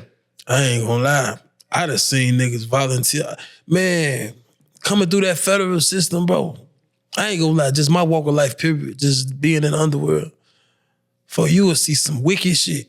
I done seen niggas just volunteer information on niggas. Niggas don't got nothing to do with nothing. Like that man ain't had nothing to do with nothing. You just a volunteer to go tell on that man because you know his business for. And I done seen this, man. I done seen this in jail. So it's like by me knowing how cruel and wicked and unusual the world is, I try to keep my distance now because I know I'm still kind of, I'm fragile. You see what I'm saying? Like I'm fragile. I know how my heart is. It'd be easy for me to latch on to something and I can't let nothing stick their fangs in me for. Because I know you gonna do it. It don't nobody even look down on that shit no more. They still gonna fuck with you. They still gonna rap with you. They still gonna post pictures, do videos with shit. Look at Ghana. It just depends on what you got to offer. I mean, shit, at the end of the day, it's not, first of all, this ain't even hip hop no more what we listen to. You see what I'm saying? It's a bunch of motherfucking instrumentals and violins and all this extra acoustic shit going on and with some auto-tune. That's not hip hop. Hip hop is gangster rap, folk. You know, like that's what rap is. You see what I'm saying? That's where hip hop originated from, folks. But it's like, I feel like, nah, it's a different spin on things. Now, don't get me wrong, I like some of the new shit, but that ain't what the business was. That wasn't it. You see what I'm saying? It's cool though. It'll work. It'll do. But I still turn Boosie on. You know, I'm still super thugging off the gates. That's all I really listen to. You know, is Gates. I just came here off Kentrell. I fuck with Kentrell a long way. You know, that's my shorty. You know, shorty need help, me, Allah forgive him. You know, but man, though, folk, you know, I just be vibing the way I vibe. Like I don't really even listen to too much music. Like I listen to my shit sometimes. You feel me? Yeah, if it ain't my shit, I'm told I'm gonna listen to some Gates, I'm gonna listen to Lil Kentrell. It's over with probably for another 4 or 5 days or so. So speaking of like, you know, people telling stuff like this is a subject that I interviewed a few of y'all, but I never brought it up because I feel like it was a sensitive topic. And I know a lot of people had love for him, but it's with the Mad Max situation. And then, you know, it was a video with him basically like saying who shot him on his deathbed. I want to ask you, what was your take on that? And how would you say it affected you? I feel like the business. I feel like Max put a dent in his legacy. I feel like Max, can't nobody take what bro did from him. You know, I was just talking to my sister. We was just talking stories about Maxie. A lot of people don't know the hidden files about Maxie. Max used to live with me. You see what I'm saying? And at one point in time, we both was down there living with Auntie Tiny. You know what I'm saying? At our crib. So it's like, I know Max better than a lot of people know Max. You know? I know a lot about Max, a lot of people don't know. You feel me? You know? I just feel like I didn't understand it. I didn't. It's just I couldn't understand it. I couldn't understand why. You know? But like I say, you know, it don't take it away because it's from my hood, it's the business. Nevertheless, you see what I'm saying? You can't get around that. So how like say, like, you know, if he wasn't to pass away, would somebody like that with the level of respect he had, like would people handle him differently with it? Or like, you know how you said people allow certain people to be around that told? Like, would you feel like that would be one of the exceptions?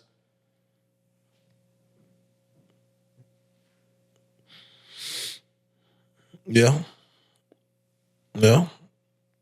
Yeah, I do. Reason being, shit, Max was the enforcer. Who gonna tell Max to leave? You know, not saying that a motherfucker wouldn't, but shit, motherfucker know what you got coming with Max. You know? And it's like, damn, Max was a genuine, it's like, if you was on his bad side, then you ain't got nothing good to say about him. But if you was a nigga that he loved, you would want to hear, Max was a good nigga. He had his slime by ways. Max did so much slime shit to me, but I still knew he had a good heart. You see what I'm saying? Like Max had a good heart. And I feel like that's the reason he made it as far as he did, you know. But at the same time, everything that we do, if we ain't under that protection, it's gonna catch up with us. You know? And it's like, I understand how the game go. You feel me? And it's like, I hate that he did what he did, but to answer your question, yeah, I feel like if he still was alive, then, but you know, the back door be open too. So it's like, I ain't no telling. Motherfucker might would have walked through the back door for, ain't no telling. You see what I'm saying? Because I ain't gonna lie, it's so fucking weird and so goofy in the hood right now. You know, can't nobody tell you to their face they don't like you. You see what I'm saying? Everybody want to do it through liking other niggas' statuses and having these. You gotta pay attention to who be liking shit. Man, I've never done this shit, but my little brother and them be teaching me how to do this shit, and I be, look at this weird ass shit here, man. You know, these weird ass niggas really doing this shit all damn day, man. I just ran into somebody like in real life, basically, like where it's like somebody said something negative about me, and then they liked it. And I ain't say nothing about it because a like is petty. Yeah. But when you come around me, don't shake my hand. I'm not shaking your hand. Because it's a form of waging war. Nigga wage war with that keyboard, boy. Yeah. Yeah, they do. Dropping gun emojis and shit. Like, what you doing? What y'all on here cutting up like this for? You know? So I definitely, man, that computer a little different, man. I try my best, man, to really stay away from that shit, man. But it's like, man, you see the clown shit these niggas be doing for, and it's just be like, come on, man. You niggas so motherfucking childish and immature and pussy. You feel me? Like, I just wish that you niggas knew better. You see what I'm saying? I just wish y'all knew better, because at the end of the day, before I'd have built myself up so solid, folk, you can't nothing tell me now. Before I'm like the Terminator, every time they try to kill me, I keep coming back for. Oh yeah, dang. I'm worse than a roach infestation. Like, for real, in real life. Like, it don't matter what they do, they can't kill me, they can't stop me. You know? So it's like somebody with my type of decree, my type of destiny can only be destined for greatness. You feel me? And I got a real big plan on the way. You know, I got an app that's finna be launching soon. You know, so I want everybody to stay tuned and watch for that. You know, don't blink, you might miss it. On the real, stay tuned for this app finna drop. You know what I'm saying? And just expect a lot of great things with this music. You know, I got an album coming out soon. You tell me, as of right now, I ain't gonna give y'all nothing else. Just stay tuned for that. That's what y'all can wait on for right now. So as far as like the app, can you give us a little more information on what it is, like what it's about? I'm gonna give you a little bit. I ain't gonna give you too much because I'm still working in a deal with my patent lawyer. But what's going on is basically I got an app. What I've done is I've monopolized the adult entertainment world. You know, and that's all I'm gonna pretty much say. But I will tell you this: the projection of my app, I'm projected to be at the same place that the man who made Cash App was. You know, my projection right now is 36 billion for the first year. Oh no. You know. Damn. And like I say, it's just a part of getting this first couple dominoes knocked over, but that's the business. Like, I can't, the app is undefeatable. You can't beat it. It's no way. And like I say, I wish I could give you more, but it gets real soon here. You know what I'm saying? With the next 90 days, 120 days, the world will be being introduced to that. So you can take the whole hood to Egypt at that point. Yeah. You know, we could buy some camels at that point. So I want to ask you, earlier you had said something about Crazy James. You said, like, basically, like, if anybody really was to, like, feel a way to say something, you could see him. Yeah. I want to ask, like, what was the reason behind that? I felt like Crazy James put the most work in that I see, as far as her security, making sure Shreddy get home, you know, making sure he was good, making sure, like, all right, what security do? You know, having your best interest at hand. And I feel like it was the most genuine, it was the most consistent, it was the most solid. You see what I'm saying? And I feel like that's supposed to been took care of, because you was took care of. You know? That's like my shorty. That's like me run up, whatever I run up, and he ain't took care of. What type of monster am I? You know? Yeah. So it wouldn't make no sense. Like they call me crazy. I just be trying to understand some niggas' logic. You know? Like, damn, so that's how y'all do it over there. So what's the point? You see what I'm saying? But by me being here, and it be like, damn, motherfucker wasn't wrong for feeling no type of way. Like I said, shit, Juvie wasn't wrong. I just said I didn't feel no type of way. You see what I'm saying? But niggas ain't wrong because the nigga know what they done did for that man. Yeah. You see what I'm saying? And the motherfucker know what type of backlash they done caught behind this shit. You see what I'm saying? Like, this shit come with a whole lot, even behind the scenes. Like, we all, just for being who we is, still gotta move a certain type of way. You see what I'm saying? And that's for anybody in the city right now. So it's like, I get it. You know, I just was never one to dwell on it. Like, all right, fuck it. You know? It's just me. It is what it is. Now, maybe if I would've personally engaged more in his well-being, you see what I'm saying? Then maybe I would have felt something. But even still, because there's other people I done did it for, played the same position that he played. You see what I'm saying? And it's like, so it's like, I just never feel no type of way. Shit, you know, honestly, if you just feeling the way don't change nothing anyway, you know? Like, you could feel a way or not feel a way, you still gonna be in the same situation. It's whether you gonna do something about it or not.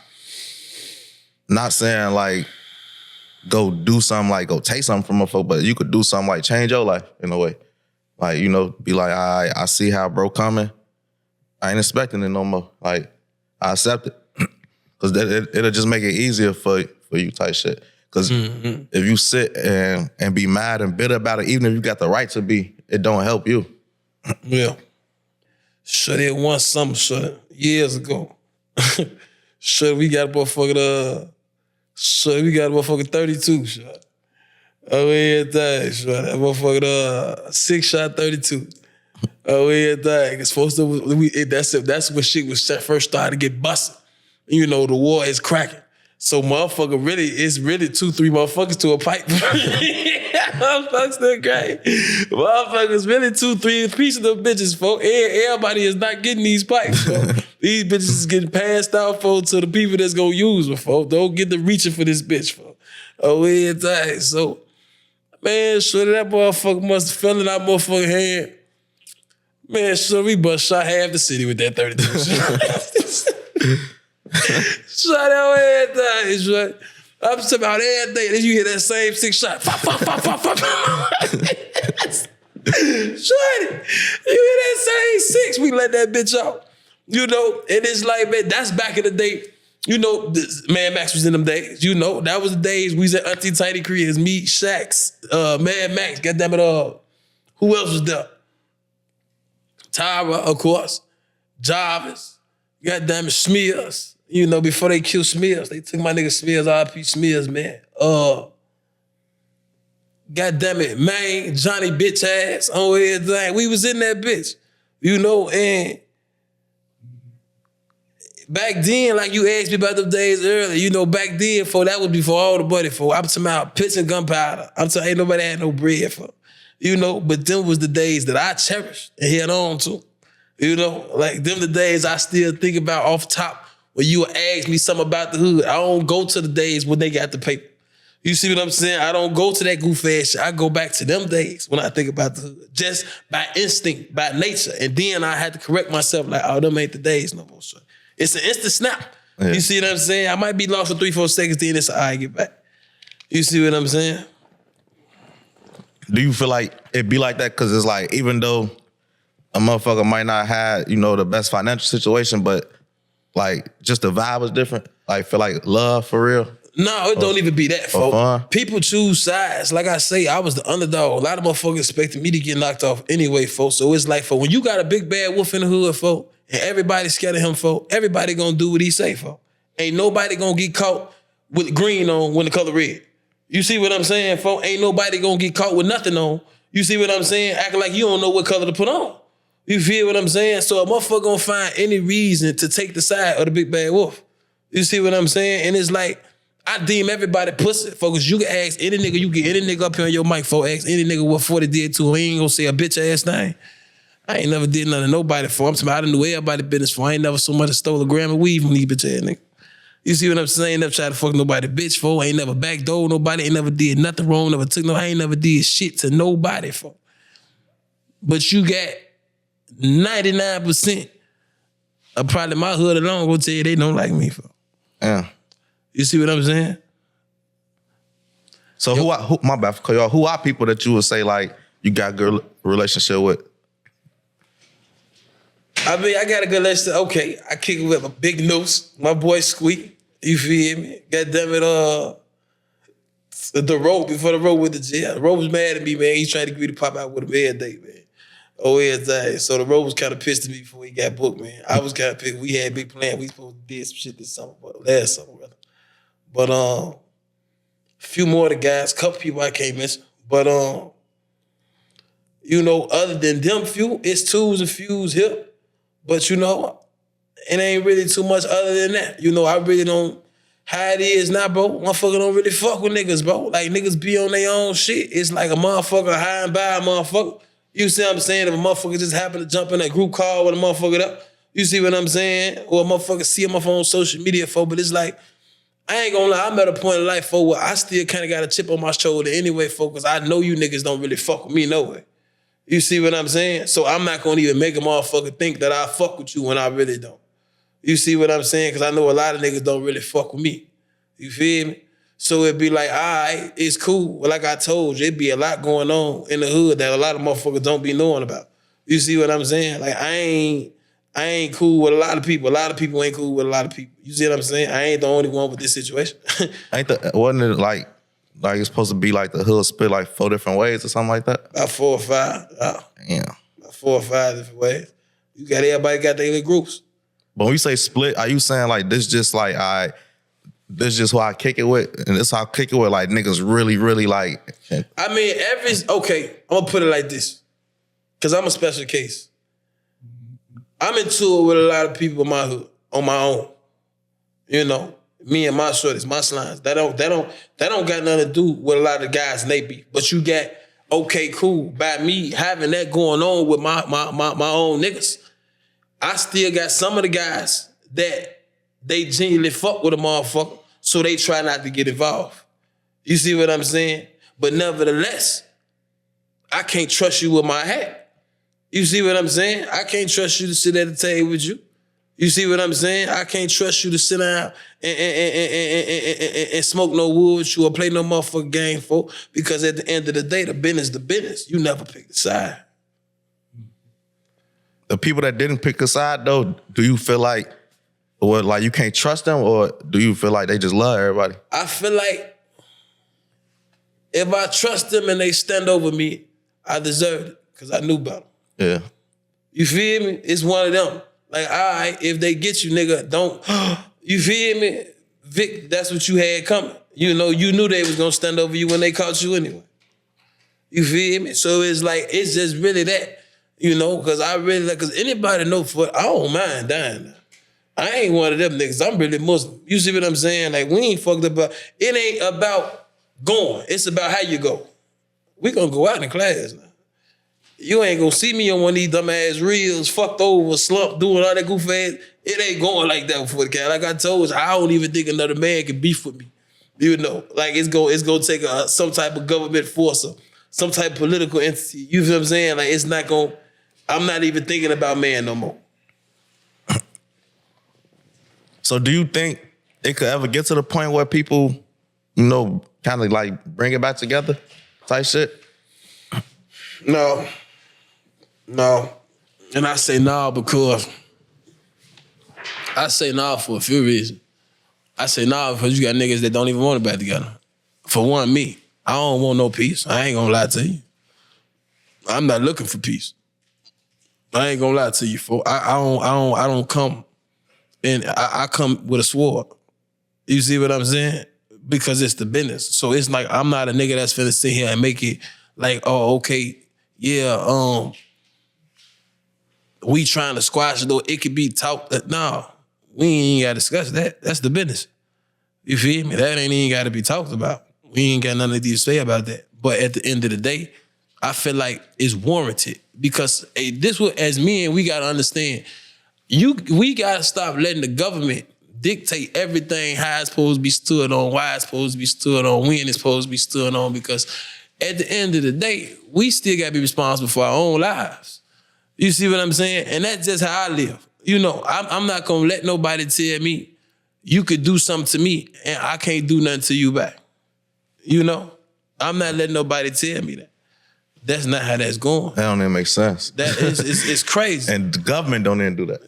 They've never done it, you know, and they do the bullying. So it's like, I'm just at a point not to where it's like, for we men, we not kids no more, folks. I've been telling motherfuckers that a long time.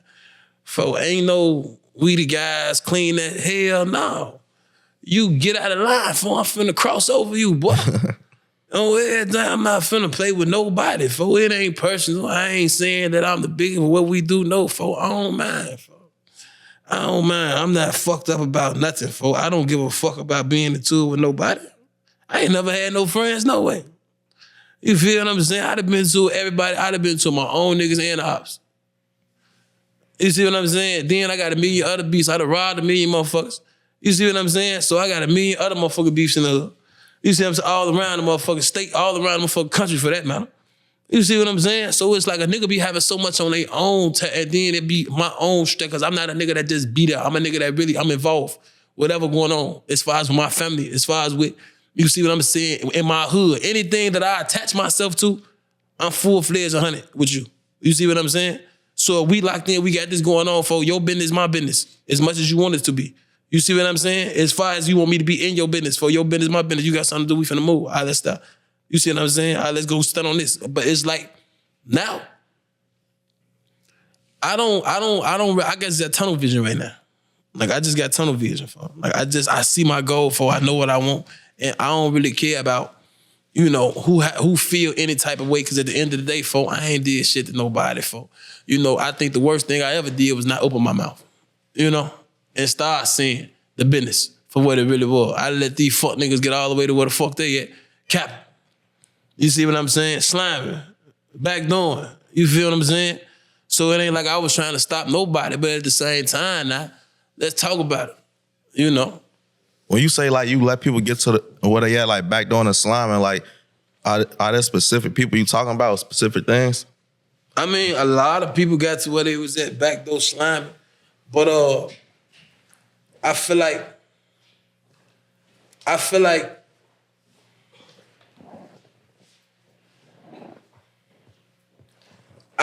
you got niggas that been put in positions and the positions wasn't rightfully deserved or earned. And I am talking about in my hood, but at the same time, I'm talking about it in a lot of places. You know, but yeah, it's definitely a motherfucker. It's definitely people in my hood, in my land that, you know, they not supposed to be in the positions they in. You see what I'm saying? Or I feel like, but at the same time, grab the mic a little closer. But at the same time, I feel like, who am I to say that? Because who said the game was gonna be paid fair? You know, so that's me. That's me looking at the puzzle from one side. You know, I feel like at the end of the day, folk, everything that man do, man got to answer for. You know, he gonna have to answer for it one way or the other. So that's where I'm at right now with everything, for just letting man be great on his own time. So did you watch the whole interview I did with Kyro? Yeah, I did. Was there anything that he said that you felt like, I don't know, like, I ain't gonna say like not true, but might have confused people or something like that? Or something that you wanna, what's the word, basically like dig into? I know it's a 3-hour interview, so it's probably kind of hard to even remember half the shit. I know that Kyro, I mean, I feel like Kyro said everything he needed to say. I feel like Kyro, he touched bases on what he's supposed to touch bases on. Kyro ain't said nothing wrong. Kyro's one of the people that felt like he felt. You see what I'm saying? And he ain't wrong, because now you talk about a different monster now. Now you talk about broken promises. You see what I'm saying? You ain't just talk about no whatever the fuck a motherfucker ain't doing what they doing now. You see what I'm saying? And you using motherfuckers to get and say motherfucking name and all this. So like I say, I seen the fight. I seen the battle, the argument. It was a valid one. You know, and like I say, at the end of the day, I feel like, you know, I mean, a nigga wrote a check he couldn't cash, I guess. You know? I guess if that's what you want to say, if that's how you want to put it, I guess he now trying to clean up with the younger generation of us. You know what I'm saying? Or I don't know. I don't know what they got planned. All I know is for like, it came out. He ain't the only motherfucker don't do shit for his homies. You know? So like I say, I really didn't want to make that big. You know, what I did want to talk about when I came here to you today, what I want to do for, I wanted to get it understood for. Today, with the accusation that was on my name for. You see what I'm saying? As far as... My bad. Speaking on that though, like, the people that's saying that, are those people from your neighborhood that's saying that, or like co-defendants? Like, you got a nigga that, okay, so this how it went. A nigga backdoored me. The nigga that backdoored me, he formed a plot and told people to tell and say that I was telling on him. See what I'm saying? So when he did this, they used Diesel, how they asked. Diesel started telling motherfuckers that I told. You see what I'm saying? So the whole time, mind you, when I go to jail, I don't call nobody. I just lay under my rock like Patrick Starr. You feel what I'm saying? The whole time, these niggas out here in the streets really signing statements on me. Now, whole time behind the rock, behind this curtain, motherfucker not knowing that it's been a war waged. You see what I'm saying? It is to the point where, all right, motherfucker want each other hats. So that's what's going on. But it's so much going on. Motherfucker know shit that a motherfucker not really supposed to know. Motherfucker know info. Motherfucker know dirty clothes. Motherfucker dirty secrets in the closet. So it's be like, a motherfucker so dangerous and valuable. You see what I'm saying? To a motherfucker.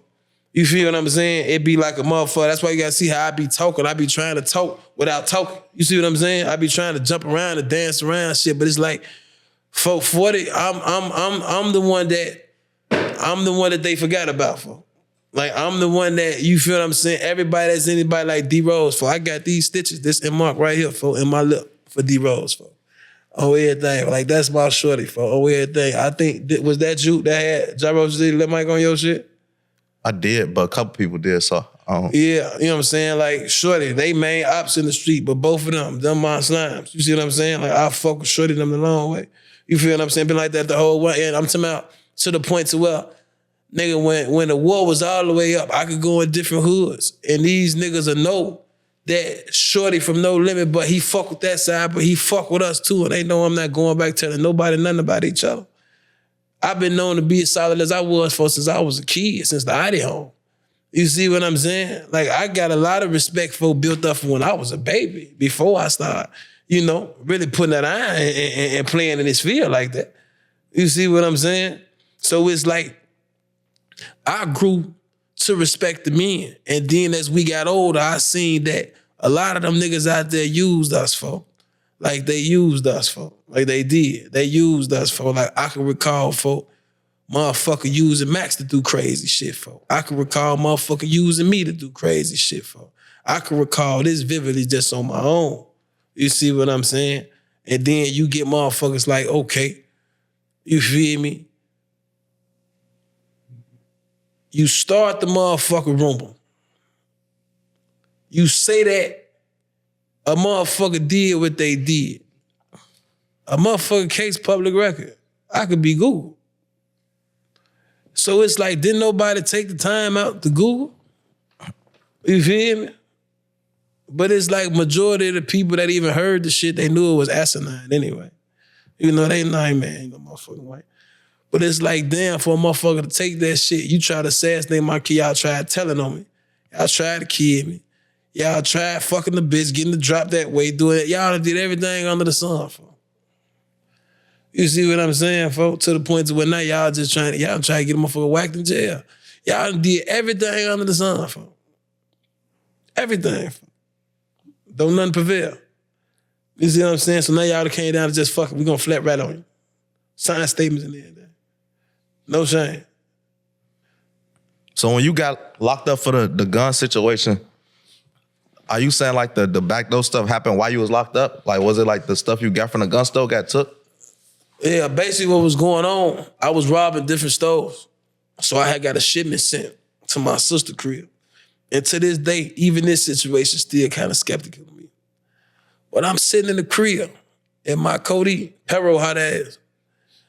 I'm sitting in the crib and I have been selling choppers and shit all throughout the day, guns and shit. My fuck been coming and going, coming and going. I've been smoking, I've been sipping. So I'm a little bit off my, but I'm here though. There's guns everywhere.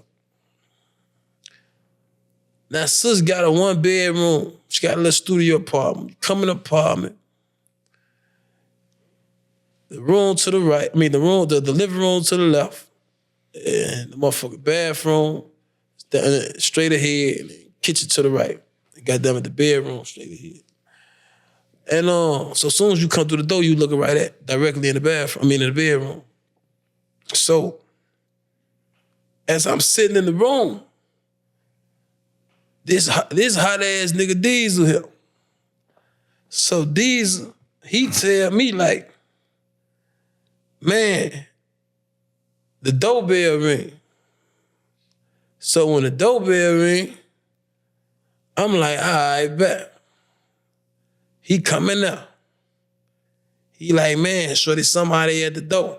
Let me see the pipe. I'm like, all right, bet. That's normal protocol.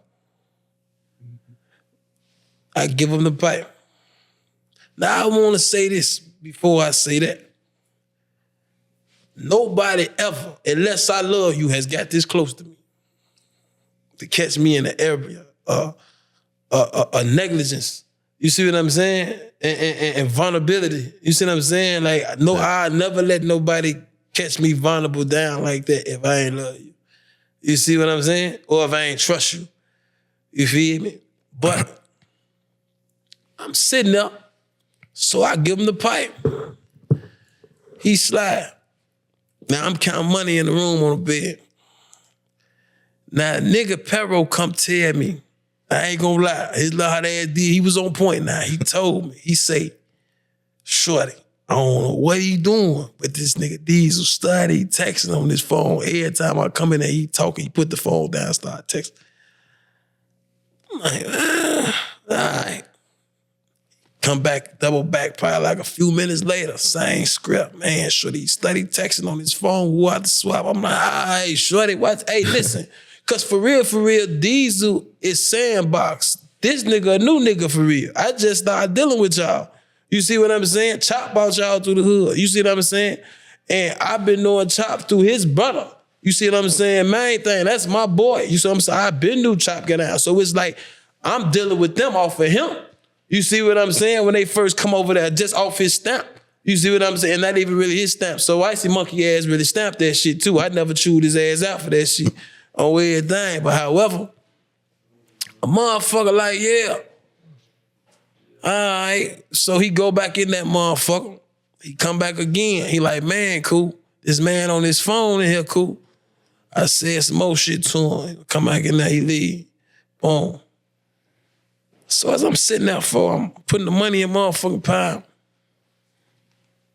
As I'm thinking in my head, I'm like, damn. For motherfucker been answering the door a long ass time. The door fly open, boom. Niggas come in, sticks out everywhere. Damn, he got the gun up off you too hard. It's guns everywhere in the room though. The room filled with guns. There's guns everywhere. I got shit that knock helicopters down. Oh, everything, for his guns everywhere. So don't nobody want to move. So when he come in the manager, I'm still not knowing Diesel got nothing to do with the play. So they come in, motherfucker like, yeah, woo, woo. Don't move. So everybody just stuck for a moment. We got like probably a 20-second pause for just stuck. My Cody, Herbo look at me, he like, I told you. I say, you did. Everything you did. But now it's still, the drugs got my shit moving a little slow at the time. So I'm still not connecting the dots with this nigga decent. Cause I'm thinking nigga done push past him. You see what I'm saying? It's still like saying he didn't let these niggas in. You feel me? So now, motherfuckers see all these guns in the room. Motherfucker like, man, they don't trust coming in this bitch. They like, man, hey Diesel, come back this shit up. I say, what?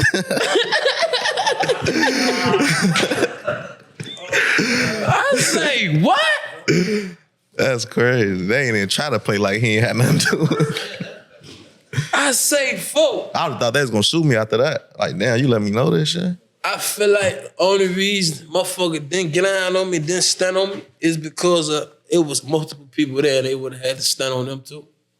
And I feel like at that time, the person who was there, that was her reason for being there.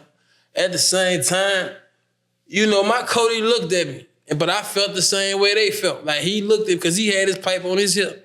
He looking at me like, do he want me to try him, like bust him? And I'm like, man, no. Because I know we gonna crash. I know they gonna kill both of us. We gonna get a couple of them too. But they gonna have to finish them. You know what I'm saying? I'm like, no. You know, so my folks kind of like, damn. But do I know the motherfuckers that came, is we both stupid enough to? Yeah. You see what I'm saying? It provoked, yeah. You see what I'm saying? So it's like, all right, fuck it. Let's play it now. You see what I'm saying? Right. Tag, I'm it. You feel me? So I told these, I said, boy, I hope they let your bitch ass keep a whole lot of these guns. I feel fuck over you, boy. Oh, everything. And ever since then, they been using him like the naked mole rat he is, for.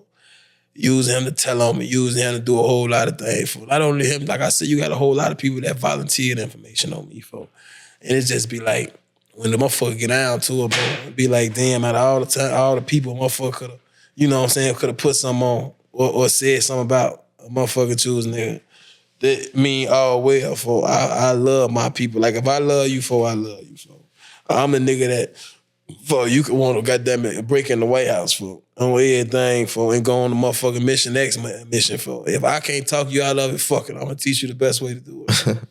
For real, for. Like, that's me, son. On everything. So it just be like, when it come to that little shit, for, I be like, all right, bet, check. You know, I just mark it for what it is. Don't get me wrong now. Like I say, the business is the business. The business ain't even gotta be discussed. You see what I'm saying? But I used to dwell on it. And then especially when they started playing with my name, because now when I find out this fuck nigga then devised this motherfucker playing behind the scenes. So that's what really hurt me more than anything. My name. I take losses like my wins. You see what I'm saying? I know what to do, handle the business. But at the same time, folk, when they play with my name, if I work hard on my name, I ain't got no Build-A-Bear Workshop ass name like a lot of these niggas, folk. Dance around in the video for a whole nigga and post a few styles, go back. For that's a lot of these niggas is creative players, fuck. And real, I put in real blood, sweat, and tears for my name, fuck. On everybody, like, that's what I'm saying, for. I'm not known for being in no videos, for. Them niggas don't never scream free me, for. Niggas don't like, Ben ain't liking me, for. That's what I'm saying, for. I'm known, G, for standing on business. However it might be. You see what I'm saying? However it might be, for. I'm not known for being no video vixen, for. Oh, you know what I'm saying? I'm not known for being no motherfucking no wave rider, G. I'm known for being in these streets, folk. You see what I'm saying? And it's like, don't play with my name, folk, because that's all I got. My face good, folk. I go a lot of places to a lot of Puerto men, folk. I'm talking about Italians, Nigerians, all type. I don't just deal with that, to be honest, folk. I don't even really hang with niggas like that. To be honest, folk, on everything, folk, on everything. My other side, my shorty, lip bro, the only nigga you was really gonna see. My other shorties got a traffic jam. They couldn't make it tonight, folk. On everything, folk. I remember all Migos and Arabs. On everything, folk. Like, I really run with them people. You see what I'm saying? So it's like, folk, we run under a different type of code. You know? Like, we run under a different type of code, folk. Like, if a motherfucker love, folk, and the motherfucker, you part of this here, you part of this his situation, folk. This motherfucker understand it, folk. This all that it is. Ain't nothing else. That's all that it is, folks. I'm gonna give you all. I'm gonna give you my all, folks. You give me your all, folks. We got a goal. We got a common goal. We trying to get somewhere, folks. And that's what the fuck we need to be doing. We need to be getting out, folks. We need not to be out here playing, nothing to be out here crashing, not to be out here doing nothing else but getting to this motherfucking paper. You see what I'm saying? And whatever the fucking goal might be, folks. Whatever it might be. So, did you have like a good relationship with G Slim? Yeah. Me and Slim, we was close. We got real close when he came home. On everything, and I came home after him. You know what I'm saying? Because I was a little young when Slim originally left. But when he came home, we got close. And You know, Slim was originally the one who told me to stand on the business. You feel what I'm saying? And put that hat up. You see what I'm saying? On the real, and put that hat up. So it's like, that's the business regardless. It's like, because at the end of the day, this is why I love Slim. Slim was a man. This is why Slim got so many people that love him, you know what I'm saying, all around the country. It's because Slim was a real man, you know? Like, he was felt. You know what I'm saying? If he love you, he felt. He stand on business. You know what you got coming with him. You see what I'm saying? Like, real good brother. You know, may Allah have mercy on him. But that was another thing that kind of hurt me. You feel me? Was the whole Slim situation. And how it happened, when it happened, why it happened, like it happened. You feel me? Like, it kind of fucked the nigga up. But once again, it's kind of like, damn, in the way it was expected. You said it's expected? Well, as far as, cause like the way his heart was type shit? Or? I feel like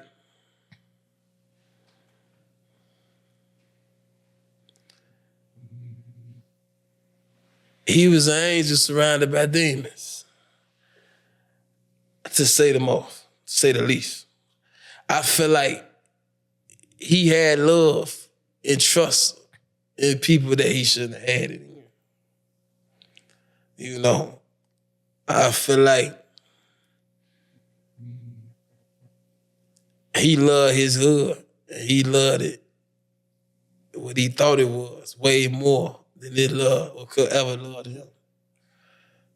You know, and you know, you got niggas that be like, even with these type of situations, you got a motherfucker that, for I know some whole cold slime ball shit that took place, for motherfucker turn a blind eye. That's why I tell motherfucker, for don't let nobody in my funeral when I die, G. Please don't, folk. Please don't, folk. Cause I done watched niggas run with the niggas that have stood over that nigga for and carry the nigga casket, folk. Folk, don't let no niggas in my funeral, folk. So I don't even like you niggas. Oh, everything. You was to ask G-Money right now. I tell G-Money all the time, G-Money, they gonna, when they get me, folk, make sure I look good. Oh, everything. Make sure I look good. If I don't want nobody at my funeral, folk, just make sure I look good. So I don't like nobody, folk. My people, that's it. You know? Like, cause it ain't even that type of, it's not that type of vibe with niggas no more, folk. Like, niggas not even trying to, it's not even a friendly place and time right now. Like, where we at right now, as people, as humankind, folks, this ain't even really a time to be friendly. Yes, express love. Yes, definitely show the love, folks, but this ain't no friendly ass time right now, folks. You know, so it's like, I'm not trying to look for people to be friends no more, folks. I'm not trying to, like I say, looking for resolutions no more with anything, folks. Like, everything right now, folks, is like, okay, retribution, folks. What you gave out is what you gonna get back, period. You ain't gotta ask what the business is or how you coming. Whatever you gave out is what you gonna get back. One thing that you had spoke on about G Slim was, how would I explain it? Basically, like when you was like being like an angel around demons type shit, like having love for people that don't got it back. Yeah. I don't know, it's like, it go back to, I don't know, it go back to me, like reflecting on myself type shit. Like, I'm not naive, so I know better, but something in me kind of be like that, if it makes sense. Like, don't get me wrong, like, I know love gets you killed. I know being friendly or whatever gets you hurt, whatever, but it's something in me at the same time, I believe is good in all people, if that makes sense. So it's like, you might be a person that everybody got something bad to say about, but I just be thinking it's their perception of you. Like, they only got to see you in this manner. Like how you said earlier, like, they might talk about, I think it was Max, and it's like, if he ain't like you, there's nothing good to say. But if he loved you, it's all good to say. And it's like, that's what made me never really judge a book by its cover, because there's people in my life where if I talk to anybody else about them or they enemies or anybody, they terrible people. But if you get my point of view from them, when we had a dollar when we went to McDonald's, he split the burger in half. Yeah. And it's like... But you know what's crazy? And I ain't gonna lie to you, honestly, for I've been surrounding myself with more women than anything lately. I don't even really kick it with niggas no more, no way. I ain't gonna lie, for I just love the feminine energy around me now. You see what I'm saying? Like, I just like to really kick it with women. We ain't even got to be on no sexual shit. I just be wanting to kick it with women now. You know, what been on your mind today? You feel me? Tell me what's on your plate. Tell me your plan. You see what I'm saying? And we go to the drawing board because I've been learning that a lot of these women are way more intellectual than these men anyway. You see what I'm saying? Like, I done came up with real motherfucking master plans of the drawing board with women, and I couldn't do it with men. You see what I'm saying? Yeah. And so it's like I just really been taking time out to enjoy women because I'm always locked up. So it's just, I just been enjoying their speeches. That's it. Speaking of being locked up, you had said something, well, you said off camera, but you said you had spent almost like a year in a hole. Nah, shit. At one time, I say shit out of 7 years in the feds. I did probably like 3.5 of them bitches locked up. 3.5 of them bitches in the hole. What would you say the effect on your mental is? From jail and from being in the hole, like. It's stronger. My mental is way stronger than it ever was. Like, I feel like that time was needed, but I've been going to the isolation since juvenile. You feel me? So, like I was telling you earlier, I read Behold a Pale Horse when I was 16 years old. You know, I was a conspiracy theorist by the age of motherfucking 16, 17. You see what I'm saying? So it was like, I mastered the art of daydreaming, if you will. Like, I know how to get lost in my thoughts for I won't even be where I'm at. You know? Like, I don't need nobody. I like to, even when I'm in the hole, I don't want no selling. I like to be in the room by myself. And I sit there and I daydream and I manifest and I sit there and I study, I pray. And I do this for hours, for months, for years. You know, and that's how I just used to do my time a lot. And I used to get a lot of time in because I ain't gonna lie, as you grow, it's like with anything. For like, as I started to grow, I started to become way more easygoing, way more patient, you know, way more understanding. Now I'm looking for a lot of guidance instead of trying to figure it out on my own, you know, because I used to just be so quick to take off and run without a pure understanding of what the fuck I'm supposed to be doing. Like, I get one sign and stop looking for the rest. You see what I'm saying? Like, oh, okay, this sign mean this. And then I'm finna write the whole rest of the story myself, you know, instead of waiting for the whole picture. You feel me? And so it's like with that time, it just taught me how to, you know, basically exercise my mind and come up outside of myself and my normal way of thinking, you know, and basically how to tap into my vibrations and, you know, basically tap into my power, period. You know, and once I got into that, you know, it had no substance to me because I understand that we creatures that we don't exist on time. You know, like, this is the dream. When you die, you wake up. You know, you are a creature that was made and created to live forever. You know, and a lot of people forget that in life. A lot of people forget that this is just a physical morsel. Like, you have a soul, the same frequency that the jinn and the angels are on. This is the reason why you can't see them. You know, the jinn in Arabic means the hidden. You know, this is what a lot of people consider to be demons. Their real name is jinn, you know. And Allah created the jinn, you know. And this is the reality. Nothing what we live in this physical life, this physical world is the real true reality. This is all make-believe. It's an illusion. We in the lowest of the low. Nothing down here is worth having. You know, there is nothing lower than us. You know, even though and still we was the best in most. And we still came for the lowest of the lowest. See, a lot of people don't understand this is why the war was waged with us and the devil. So a lot of people don't know who the devil is. See, I got to take you back. So in the beginning, you had Iblis. Now, Iblis is the name that the name of the devil that Allah gave. Allah named him Iblis. So you got Iblis. And Iblis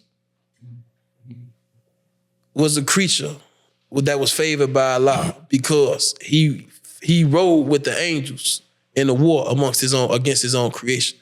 So what happened was, a war broke off in the heavens between the creation of the jinn and the creation of the angels. This is where the concept Star Wars comes from. It was a real galactic war. The angels and the jinn went to war. The angels won. The jinn was banished to live down here on this earth in the lower realms. Iblis was favored by Allah and allowed to live in the heavens amongst the angels and amongst Allah himself.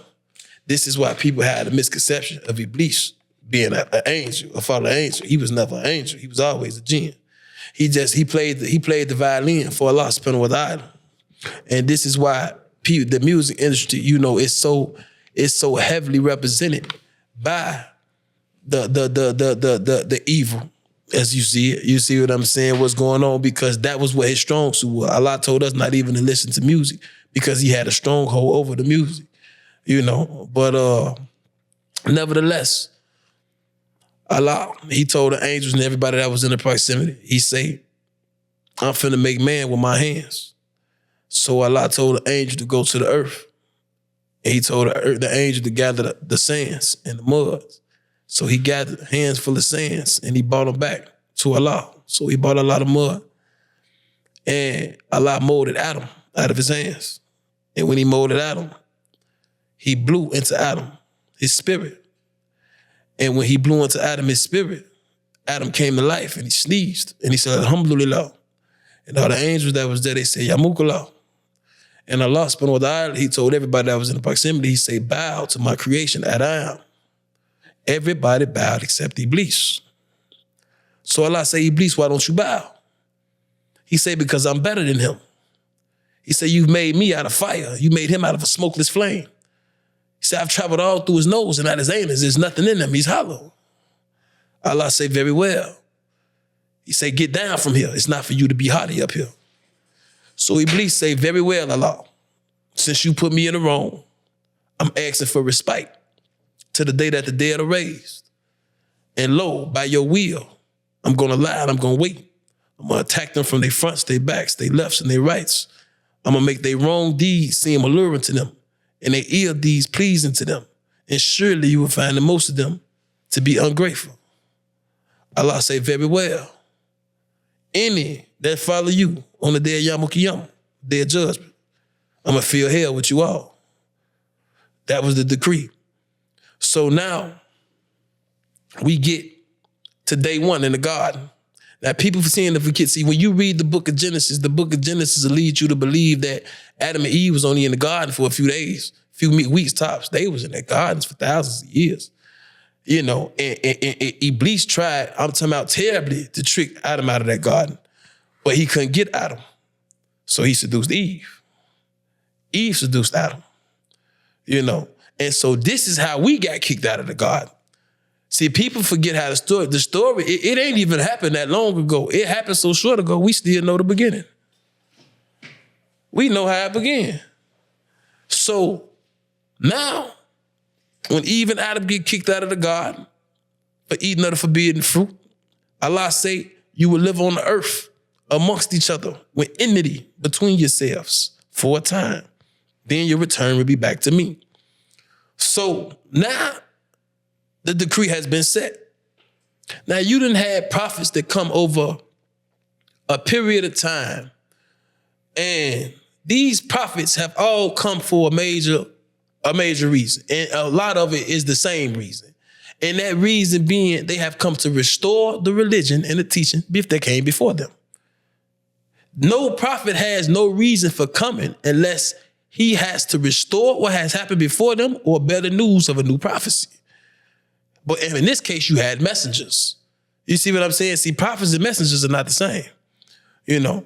So therefore, you had, Allah said he sent hundreds of messengers and thousands of prophets and hundreds of messengers, you know? And he also said that he sent some that we didn't know about, you know? And so now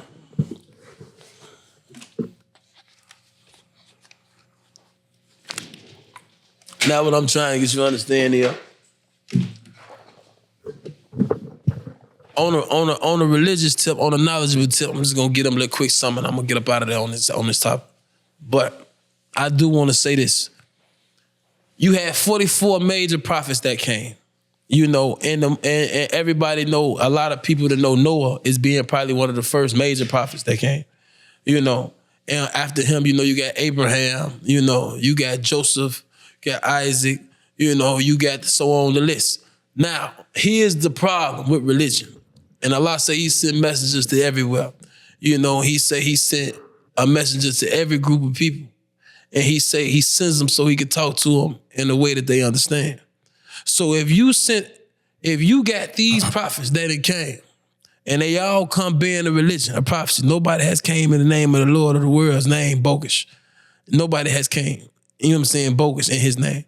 And he's saying that this is what I told y'all to do, follow this. Okay, cool. Why do y'all follow the book? People follow the book all the way down into Jesus, and they stop following the prophet after him. That's what I never understood about people.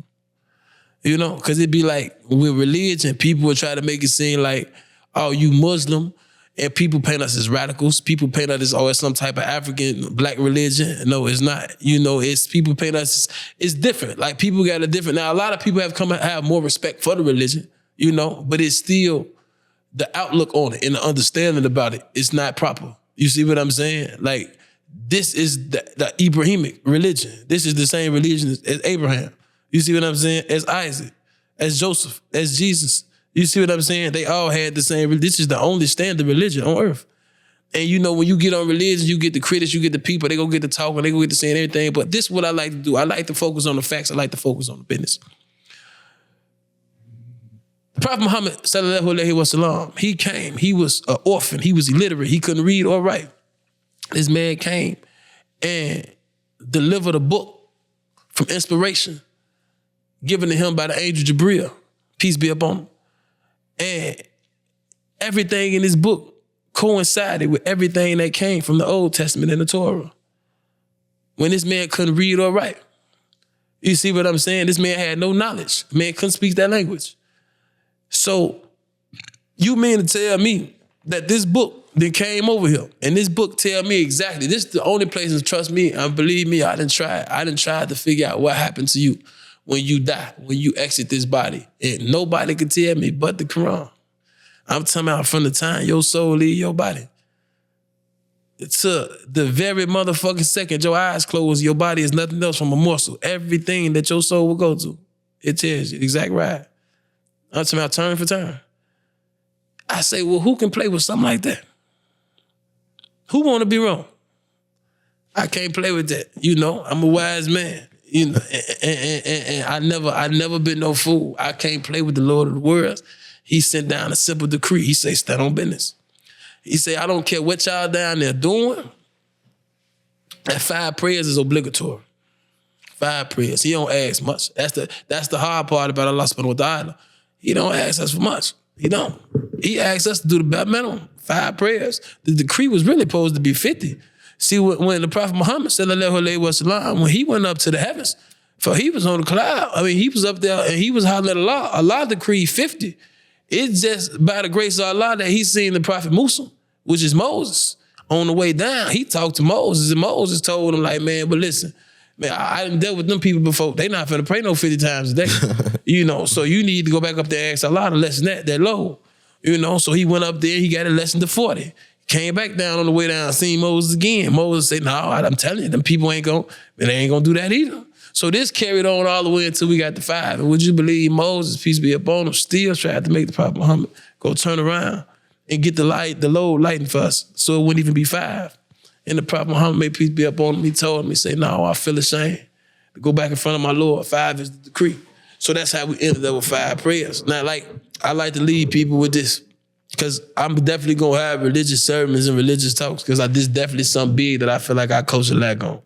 And we need to get into it, because it's the business. It's like I say, it's that one of them doors that everybody got to turn through. Everybody got to take this crossroad. You have to. You see what I'm saying? A lot of people say they don't care. I don't think nobody cares till they in that motherfucker. You see what I'm saying? I don't think nobody gives a fuck till they there. I mean, that's go to say like about health, anything. Like a lot of people don't even, like, they have hella problems that's priority until they get a health problem. Then they become the priority. You see what I'm saying? Like You might be worried about money, this, that, but none of that shit matter when you got a health problem. Like that be the Yeah. But it seemed like with something so definite, like you leaving is definite. You see what I'm saying? Like that's definite. Ain't nobody came back from that walk and told us, look, this the business when you leave. You gonna go here, go do that? No. Ain't nobody that came back and told us. So one thing we know for sure, regardless what we doing up here, we need to be ready for that definite though. You know? And then the cold part about that though is you never know when you walking through it. Like a lot of people be living their life like they all promised to be in their 60s and 70s. Everybody ain't promised to live no long ass life. So Motherfuckers wake up, die every day. I don't never forget that. A lot of people forget that. Motherfuckers tell me what they gonna do when they 40, 50 years old. I'm not planning that, motherfucker. That's one thing about like religion. Like growing up, I was always raised like in a Christian household or whatever. But you know, like regardless of what religion you practice, everything is faith-based. You know, like nobody really knows. It's just like you believe.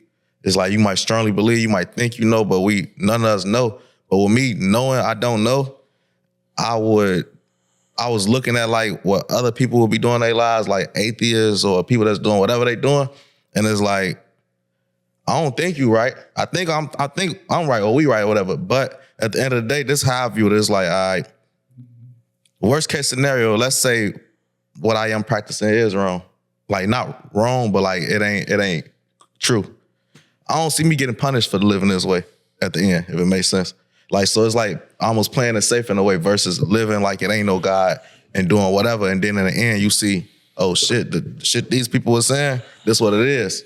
It's like, yeah, you might lose out on certain fun or something or certain things in life, but it's like, at least you ain't gonna get punished for living good. Let me ask you this. So if you felt that the logic of life was that simple and that as long as you was a good person, you could come down here. Nah, I know that ain't true. Like, cause what you define as good might not be what God defined as good. I was gonna tell you like this. That wasn't even gonna be my fight. My fight, I'm gonna tell you like Allah told me. It don't matter. It don't matter what you did in this life. If you did not pray, you are a kafiroon. So I'm gonna put it like this. Hitler himself. Hitler could have killed all the millions of people like he did. If Hitler was praying 5 times a day, Hitler gonna get in the Jannah before my grandma if she don't get her shit together. That's a fact. That's a fact, folks. You know why? Because he stood on Allah business. Yeah, he fucked over y'all down here, but he stood on Allah business. He paid his bills. See, that's another thing. A lot of people, you saying they Muslim, they Christian. If you don't pay your bills, you not Muslim, fuck. Allah say he is not Muslim who don't pray. I don't care who sold the most bean pies, who had the prettiest kufis on, who, you know what I'm saying, the prettiest skin, the prettiest gobs, who knew the most Arabic. That don't matter. The first thing on day of Yom Kippur we're going to be asked about is the prayer. The first thing on day of judgment. You know, and this day is set to be able to take up to 50,000 years. This ain't gonna be just no regular day. Mind you, time don't exist. See, people be failing to realize people don't even understand the world they live in around them. I tell people all the time, that's the same sun that rose on Adam and Eve. That ain't no different sun. That sun has been there for billions of years. You the only thing on time. That water out there, the same water that Noah sailed on. That water ain't went nowhere. That sand has been on the beach for millions of years. You got fossils out here for millions of years. Trees that have been here for thousands of years. You see what I'm saying? We the only thing on time. From the time you come out the pussy to the time you go in the grave, you was on the clock. When you born, your birth certificate go say, yeah, he was born at this date at this motherfucking time. When you die, that motherfucker gonna say the same stamp. He died at this time, this date, on this motherfucking date. You was on time. Yeah, I think time was something created by us so we can understand life the way it is for us. Absolutely. Allah said he gave us the mechanism of time because, you know, by us being on this vibrational plane we own, by us being on this lower frequency, time is just down here. Time don't exist up there. Don't exist no such thing as time. You know, we use time, like you said, you know, to basically navigate our day and through our lives. You feel what I'm saying? Because we all should have mind you back in the day. You know, Noah lived to be 950 years old. You know, so the days were longer back then and you live way longer. So I can't even lie. I ain't want to be here no 950 years. That's alhamdulillah. He is short the lifespan. I used to be thinking about that because I'm like, damn, imagine like You watch everybody in your lifetime die, but you still here. You just gotta keep experiencing that over and over. Like, yeah, don't nobody want to see, man. I ain't trying to do all that. I got things to do, you know. I mean, because look, this the thing. See, bro, don't be laughing because they be at the crib with me, so they know where I be come from. But they know I know this here. But when you understand the divine decree and you understand that you are a creation, there is no such thing as death. When you don't just hear that, don't just listen to that, but when you really understand and you really live your life like that every day, when you know for a fact, I can't die. When I leave this life, Allah feel like I'm no more needed down here for whatever the plan was. Either I failed or I passed. When I leave, when they take me, Allah called me home. It's time for me to go back to my creator. It's no such thing. This is what everybody knows, but everybody take lightly of it. You know you have to go back to your creator, the one that created you. Now, like I was saying earlier, if it's only 2 doors, and every religion, regardless of who you are, they all come to that conclusion. It's 2 doors. It's heaven and hell. So my thing be, do you think the one who prayed 5 times a day, the one who fasted, the one who paid his zakat, you know, the one who took care of the orphans, the one who went to Juvie, the one who stood on the business to the best of his abilities. I didn't say he was perfect.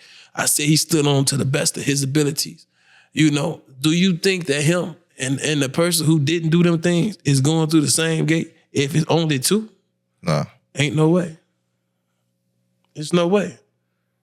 And that was the conclusion I had to come to. There's no way. So it's like, all right, get with it or get left. Crossroad. Which way we going? You know, and then you gotta understand, when you dealing with Islam, like, okay, I know y'all see a lot of satanic shit on the internet now. You know, it's a lot of shit, AOL. So it's like, when you dealing with that type of shit, you dealing with rituals. You dealing with real power. You see what I'm saying? Nah, it's Islam, it's Muslims. We do rituals too. And they way more powerful. And they way more dangerous. You see what I'm saying? So it's like when you tapping in to a divine power source, you tapping into the creator of the universe. You're not tapping into a jinn. You ain't tapping into a demon. You're not tapping into a jinn. He's nothing. You see what I'm saying? King Solomon gave them the orders. They let the demons give them the orders now. You see what I'm saying? Like King Solomon used to make them build shit. You see what I'm saying? That was the original purpose of the jinn, knowing how to conversate with the jinn to make them do shit for you. You see what I'm saying? They didn't trick the motherfucker into selling their soul. But nevertheless, when you performing these rituals as a Muslim, you tapping into a divine power. You performing a ritual that's created especially and directly for your Lord. And you telling him, put this power on me, please. You strengthening your telephone. The first, when you stop praying, you cut your line connection. It's like you ain't pay your phone bill. As long as you pray, it's always on speed dial. Shit, my little brother can tell you more stories than I can tell you. Many times I done got out of trouble.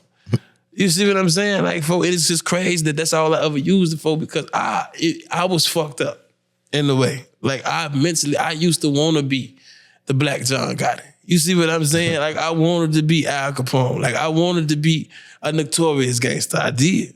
You see, I wanted my name in the Hall of Fame somewhere for that shit. You know, so I know I was fucked up, but that was just me and my own little world. You know? And I just now, by me knowing what I know, it's like now we just gotta do better as far as men, with kids, with families. Because right now, it's like, okay, if you choose not to care about your outlook or your outcome, you choose for your kids not to care too. You know? Like, cause they gonna grow up usually how any type of thing work, whether it's religion, whether it's the associates we run with, it's like it's usually through generations. You see what I'm saying? Yeah. So if mama or pop or grandma and them taught me this what I'm probably gonna be doing, and this probably what I'm gonna teach my kids, and this probably what they're gonna teach their kids. It be generational shit. You see what I'm saying? So with Islam, I feel like everything that must be did is mandatory. It's obligatory for a reason. Like, he don't ask much. Allah asks us to do something simple. He say pray 5 times every day. You know, pay the zakat, make hajj if you can make it. You know, and we don't even sometimes take the time out our day to even, like I say, just appreciate. Because like I tell my people them all the time, it's a difference between begging and worship. You see what I'm saying? Like every time a motherfucker needs something, y'all want to pray, y'all want to beg. See, I hate doing that, bro. Yeah. So when I know I'm not praying how I should and I'm going through shit, I don't even feel right. Even though I know I should. I was told you still should. Yeah, you should. But that shame, that's a good feeling. I be punishing myself though, if it makes sense. That's a good feeling to have because by you having that feeling, that lets you know your heart's still pure. See a person with a dark heart couldn't feel that. You see what I'm saying? See, I had reached the point in my life to like this tattoo on my face. The tattoo symbolized a lot. It symbolized half black, half empty. I had to come back from the day. I reached the point where I had reached where I could see red. I didn't give a fuck about nobody. You know, I had reached that point. I did after all the pain and shit, but I reached that point for a very short period of time, but that was a very dangerous period of time too. It was. I ain't gonna act like it wasn't. It was a dangerous period of time because the motherfucker was scorned. You see what I'm saying? A motherfucker was hurt from so many motherfuckers. So everything, like you feel me? I mean, like I say, a motherfucker don't even be really trying to even stress the bullshit that go on, because like I say, everybody got it. You feel me? Everybody got it, folks. But it's like, I was telling my ex not too long ago, like, folks, when you been crossed by everybody in the world, like, I'm talking about for everybody, folks. I'm talking about family and shit too, like the close family and all that. When you get crossed by everybody, you start to evaluate your shit a little different. Because now you got to learn to protect yourself. You feel me? Now you got to learn to really stop putting yourself in a position to feel the type of pain you be feeling. Because you fucking over yourself. And then I'm the type of person, I can't even work right when I'm hurt. You see what I'm saying? Do it make you appreciate the smaller things more? When you see like, all these people fucked me over, so somebody might do something, like, for me, example, the people who wrote me in jail back in 2015, it might have just been one letter, maybe 2, 3, whatever. Like, that shit still means something to me today. And that's really bare minimum, for real. But when ain't nobody doing shit for real, that's a lot. Ain't no secret. I done got women. You know what's so crazy about every woman I done fuck with, bro? They all love me to death to this day. Like, everything I ever touched fucked up about me. You feel me? And it's because I try to come in a relationship for and lead with a clean face. I don't want to be in a did no wrong. You see what I'm saying? Like, I ain't gonna never be the bad guy. I'm not gonna never let you make me the bad guy. Whatever I did, I do not mind kissing ass. Whatever the fuck I did, if it want me kissing your ass, I'm finna do that. You not finna be mad at me though. We not finna end this because I did something. Like, nah, we ain't finna. It's gonna always be your fault. You see what I'm saying? And that's just how that's gonna go. But I ain't gonna lie, I found a lot of women to be super solid for. Like, I made a lot of good friends. You see what I'm saying? Like, I think I even speeded with certain women and coming home, and because I had made a connection with them like I did, I had sexual relations, and I feel like that kind of messed things up. You feel what I'm saying? Because it's like, damn, I understand from a woman point of view, like, these niggas out here be so clowned out, be so weak, be so goofy, be so in the way, and it be like, damn, I step on the scene. So it'd be like, but damn, I'm motherfucker, be like, all right, cool, we fuck around. And we do, but then we realize later on down the line, we should have just stayed friends. It'd be like that sometimes with certain people. Yeah, it'd be like that a lot, especially since I'm a real sensual person. So it's like, if I fuck with you, I fuck with you. That's the same thing with females. If I say you my dog, you my dog. You see what I'm saying? I'm not fucked up about doing nothing for you. I'm gonna always be there, because that's the type of solidness you gotta have with me though. That gotta be established. That don't mean anything I ever fucked in my life can call me into. Nah, but then me knowing me, my friendly, goofy ass, I might do give a motherfucker something. So ain't no telling. You see what I'm saying? But at the same time, I say that to say, like, everything that I touch as far as a woman folk, like, they lead different. I make them better. You see what I'm saying? Like, I really do feel like I make them better, even if it's a lesson that they learn from me, because I know I teach a lot of people lessons. I educate a lot of people. You can learn a lot from me, just sitting around me every day. You see what I'm saying? And I had to learn that too. I love a woman I can learn from. Like, I learned a lot. Like my dog, I was just fucking with my dog, Yaya. And Yaya taught me a whole lot. You feel me? Like, Shorty taught me a whole lot about a whole lot of shit. You see what I'm saying? And it's like, I appreciate people who can teach me shit, because it's usually always me teaching me shit. You feel me? So it's like, I learned a lot from women. I did. Women taught me a lot of the shit. I feel me, that I had to learn outside of the streets. You see what I'm saying? As far as love, as far as myself, you know, as far as about, for real, a lot of aspects of life you probably wouldn't even imagine. I got game from a woman. See, I ain't gonna lie, I only could name, like, besides, like my mama or something, I only could name, like, one woman I ran into, whereas, like, I could say I gained something, too. Besides, like, sex. I feel like, well, that's where you know you need to find you something else immediately. Because if you can't gain nothing from her, you need to skedaddle. Because if we not here to build each other, fuck, we gonna eventually kill each other. Okay. And I feel like I done had enough motherfucking toxic. Once upon a time, I used to be toxic. I ain't gonna act like I wasn't. Once upon a time, I was toxic than a motherfucker. But I was toxic because somebody else made me toxic. I wasn't toxic because I wanted to be. You know, you can really be with a motherfucker and they will make you a certain type of way. Yeah, that's when you gotta move yourself. So it was like I was really going through a healing process of like, damn, I don't like me either. You see what I'm saying? Like, get this shit up off me. So I had to really get myself out of the toxic phase because, you know, motherfucker get hurt. I stayed, get my little heart broke. I ain't gonna lie to you. But my shit came from going to jail. My shit to go to jail and motherfucker, I lose people that they love. That shit hurt. Say act like it don't. Motherfucker know that's part of the game, folk. But I don't be like, cause I ain't no super dog ass nigga. I ain't gonna lie to you. I be being good when I be out here. Oh, every time. Like if I'm in a woman, like my woman be my best friend. You'll see me and my girl every day. You see what I'm saying? Or my women every day. So it's like, if I lose my woman, I really lost one of my best friends for real. You see what I'm saying? Cause I'ma pour into you on that level. And you gonna pour into me on that level. And I will hope that we don't never gotta abandon this bond. You see what I'm saying? So when it's like abandoning the bond, it's like, damn, I really fucked it with you. It's like I gotta start over, and that's a void there. I didn't have that void before you. That's why I tell them for quick, I met your ass. You see what I'm saying? Because now I got a void that I gotta feel with something. I didn't have this problem before you. You see what I'm saying? Then especially don't let me tell you exactly who you are before you show me who you are, and then you prove that's who you are. And now I'm sitting here with the dumbass face. Like you already know. I'm like, man. As you sit, I just went through that this board. I say, for you know what, for I'm not even mad at you, for because I knew this already. I knew this who you was. You see what I'm saying? Like I knew this already. Like motherfucker get to going through what they going through, or motherfucker get to, you know, it's like a motherfucker love you till you ain't beneficial. And I don't mean beneficial as far as finance, because everybody don't even need money from a motherfucker. It mean whatever the fuck it is. Yeah. You could be an energy to somebody. You could be sexual to somebody. You could be protection for somebody. You see what I'm saying? You could be financial for somebody. You whatever the fuck somebody be using for. You could be the babysitter. You could be whatever the fuck.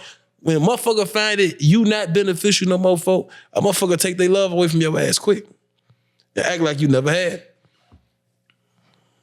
Another thing I want to ask about is, you know, like no limit area in Pocket Town, you know, they always, well, I can say always, because I don't know the real history, but I know like it been static between those two areas. And one of the prominent names from the Pocket would be like Lil Les. And I want to ask, like, would that be somebody like your generation, or was he older, or?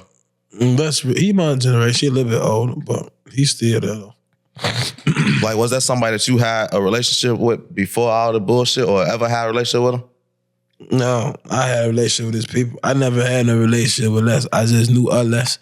And yeah, we never had no run-in with each other or nothing. I just knew all his people like he knew mine. So I'm trying to see how to ask this question. But basically, I just wanted to know, like growing up, or, you know, what you been from that area, like, because, you know, his reputation reached not just the city, down to the world type shit. So it's like, was that the same energy in y'all area? Like, was that a person where it's like, if he come around, it's like, all right, that's less, we gotta watch out for him type shit, or? I ain't gonna lie. I told you, folk, I wasn't even aware that we was on that stage like that, folk. I was waking up, folk, like a lot of the guys, folk. We was just trying to step on something, folk. We wasn't thinking about who could step on us or who do a lot. Now, we knew the steppers, folk, but it was never like, oh, damn, that's the... No, wait, let me see. Because, you know, I ain't going to do no cap. I'm going to tell you the truth and nothing but the truth, so help me God. It was a few problems in the hood that were putting belt on shit. It was. It was a few problems that was riding around that motherfucker putting belt on shit. I'm not going to lie. Les was never a problem for our hood. you know, and he never was a part of our hood. And like I say, folks, we didn't deal with shit. You feel what I'm saying? We didn't deal with some real motherfucking Monster Incorporated shit. So it's like, I don't think nobody really, I mean, I could speak for my gun. I can't speak for nobody else. A few people, but ain't nobody. I feel like we stopped doing that, stopped worrying about how big or how many hats or what a nigga was on for. Oh shit, by the time, folk, when them little couple of dollars came, folk, that shit was over with. I ain't gonna lie, it was like motherfuckers was looking for motherfuckers to get to it with, folk. Oh, every time. Motherfuckers wasn't trying to hear that shit. Nah, that makes sense, though. How you feel like you on top of the world and I touch it. Yeah, motherfuckers was slamming on everything, folk. I wanted to ask about the interview again, just because the interview was so big. Like, was you home when that interview came out with Kyro? I had just came home. So did that have an effect, like on you know, on the people type shit? Like afterwards, like what was the energy like? It was kind of like, I mean, between us, you know, I be trolling that bitch, so we just be like, I be laughing at everything. You know, I mean, it's like, I be finding the shit be funny, you know, because it's like, it's it's to the world, that's what it is, but then behind closed doors, it's like we at home. So it's like, motherfucker, talking what's going on, motherfuckers trolling, motherfucker. So it's like, I really did feel like no different. I just felt like he personally got something off his chest he wanted to get off. And I feel like sometimes that's what a motherfucker be needing. Yeah. You know, a motherfucker need to say that shit for real. Cause I got a lot of shit I won't say right now. But because of my rank and these people, you know, motherfuckers gotta watch how they handle it. But it's like, I be wanting to get a lot of shit off my chest too. Oh yeah,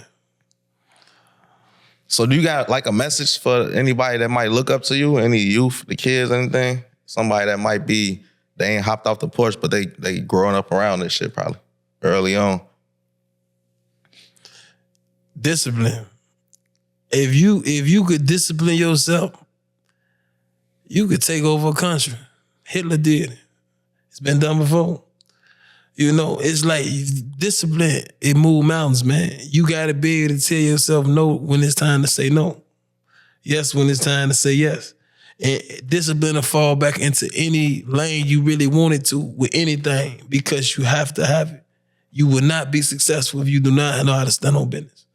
If you don't know how to say no, if you don't know how to say yes, you don't know how to control yourself, if you don't know how to conduct yourself like a man, it's not gonna happen.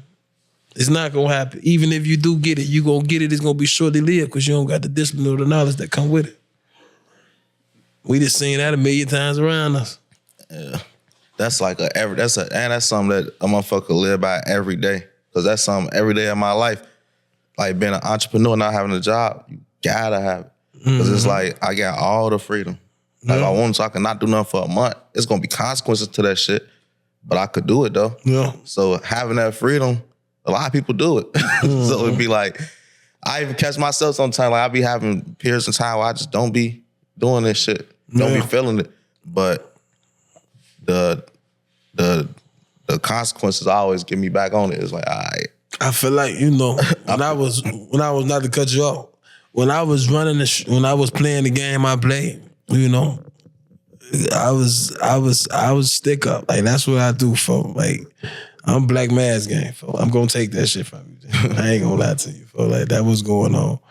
And it's like it used to be times where a motherfucker be out here for robbing 90 going off and don't even need the shit. You see what I'm saying? But then it'll be times too where a motherfucker will be like, all right, when a motherfucker had to go from that boy to man stage was like, all right, if this don't happen, that don't get done. This the business. You see what I'm saying? So it's like, I felt like if me in the city, because it's like, man, me in the city, man, I'm crazy in the city, man. Like you could do a real talent, man, like, raise your hand if 40 cat and shot you, rob you. Half the city better raise their shit. Like, I ain't gonna lie, folks. My shit terrible. So it's like, I be trying to make sick, because I know a motherfucker be like, damn, he hypocritical up there, but it'll be the motherfucker that don't know me. Do you only know the bad? You know what I'm saying? You never knew me for me. You never was one of mine. You see what I'm saying? And that be the fucked up part. Because if back in the day, this is how my heart used to work back in the day. I was so good, but I was terrible if you wasn't one of mine. You see what I'm saying? Like I had cannibalistic ways. You see what I'm saying? Like I did. Like if you wasn't one of my men, and you know what I'm saying, or nothing close to me, folk, it really wasn't no loss. You know? So it took for me to go sit down and understand, like, no, shorty, no. And then Allah had to hand me my ass. I ain't gonna lie, Allah got on my ass. He did a whole lot. You know, I did a whole transformation because I ain't gonna lie to you, Allah scared the shit out of me. He did. You know, he scared the shit out of me, shorty. He set me down and he put everything in front of my face I ever did. You know, he put everything in front of my face I ever did, shorty. Then on the other side, I looked, shorty, where it was supposed to be everything I did good, shorty. Wasn't that much over there. You know? And I say, damn, that's when I was like, I had to start understanding and, you know, and being conscious of the thing, because this one thing about the heart. Allah say he judged the heart, for he did not judge the intentions of man. For if he judged the intentions of man, there wouldn't be a man left on earth. Because every man go out and commit wicked deeds. You see what I'm saying? It's us in our heart. See, he judged the intention of the heart. See, I attended whatever I hit that lick for, whenever I did it, or he needed a bond, or folks needed this, or my family needed that. Whatever I hit that lick for, I had good intentions. You see what I'm saying? Whatever we jumped out that car for, we had good intentions. You see what I'm saying? Maybe I was grieved, maybe I was hurting. A lot of judge the intentions though. You see what I'm saying? Now, I was just out here on all slime time. And I was just out here, yeah, give me this, give me that, give me your chain, give me your watch, give me this, give me that. And I'm just on some Miss Pac-Man. Every Miss Pac-Man you ever seen, for he done met a terrible demise. Everybody that had their mouth open, blah, blah, blah, blah, blah, blah, blah, blah, he just met a terrible demise. Yeah. That's what's gonna happen to all the Miss Pac-Mans. For you gotta have a good heart, a clean heart with this shit, because them the rules. You gotta follow the rules. For I be telling people, you can't just live this life. You can't just die this death. You must follow the rules, folk. When you follow the rules, folk, there's rules to this here shit. I don't just do what I do for. Please believe me, for I still do a lot of the same things that a motherfucker used to do. Please believe me, for I'm under a decree, and I know I'm well within my guidelines to be doing what I'm gonna do. I'm not gonna never set myself off, because I understand the energy and the laws of the universe. I understand karma. I understand, and then you gotta understand it come with being the chosen one. A lot of people finna get their shit this year. You see what I'm saying? And just watch and see what I tell you. A whole lot of motherfuckers. Straight up, including this country, to be honest, on everything as a whole, because you got too much wicked that's been taking place on earth. You see what I'm saying? This ain't no big eyes to let use with this shit. Like, you got the religious war. You got the war Armageddon. That's what's gonna take place. You see what I'm saying? Good versus evil. Ain't no bunch of groups of people. You got good people, you got bad people. That's it. If you on my side, you on my side. You on theirs, you on theirs. You see what I'm saying? And it's like, that's where I'm at with life. And that's where everybody got to be. Ain't no more trail on the fence. You see what I'm saying? You got niggas be trying to walk the fence and balance. You can't do that shit with this here thing, boy. You gonna get hurt. You gonna get ran over. Oh, everything. Because you got people that's very, very powerful in their spiritualities. Very powerful. Everybody ain't on the same type of time. If you know, the man who is most powerful is the man that know the power he possesses. If you know the power is in you, all you got to do is activate. A lot of people don't know what the fuck is in them. You see what I'm saying? So you don't even know what you activate. More want to put the time in. See, a lot of people think this is like Mike. That's why a lot of people go to the devil first, because it's instant satisfaction, instant gratification. You know what I'm saying? So I put my name right there. I call this number. It's going to be a couple million in that account right there. I'll sign me up. Yeah. You know? It's the trap though, for real. It's instant gratification. You see what I'm saying? It's nothing. It's instant gratification. But then with a lot, ain't no microwave blessings. This shit ain't no bag of popcorn. You put it in motherfucker, you watch blow it up, and it's gonna be pop. This ain't how that work. You gonna put time in. You might grind on your hands and your knees for months. You might grind for years. Finally grinding for years, praying, making this a lot. Up early every morning before the sun. You see what I'm saying? Oh, everything. Down late every time before it go down. It's like after it go down. So it's like when you got a goal, folk, with religion, you can't trick Allah, folk. You gonna have to put that time in, folk. You might not see the results you want. You might see them overnight. A lot of did things overnight. But he also, folk, he drugged Job in the Bible for 17 years. And Job ain't do nothing. Job ain't do a bitch ass thing wrong. Nigga, Iblis went to Allah and said, you told me I could trust him. I can test him. I believe if you take that man property and you take his wealth from his kids from him, I believe he gonna turn on you. So Allah gave Iblis the power to test Job. He took everything from Joe, put an illness, an ailment on him, had his body broke out of all type of sores and infections and everything for 17 years. Just because he bleached asked to test him. Allah let that man wage war up on him, as he should.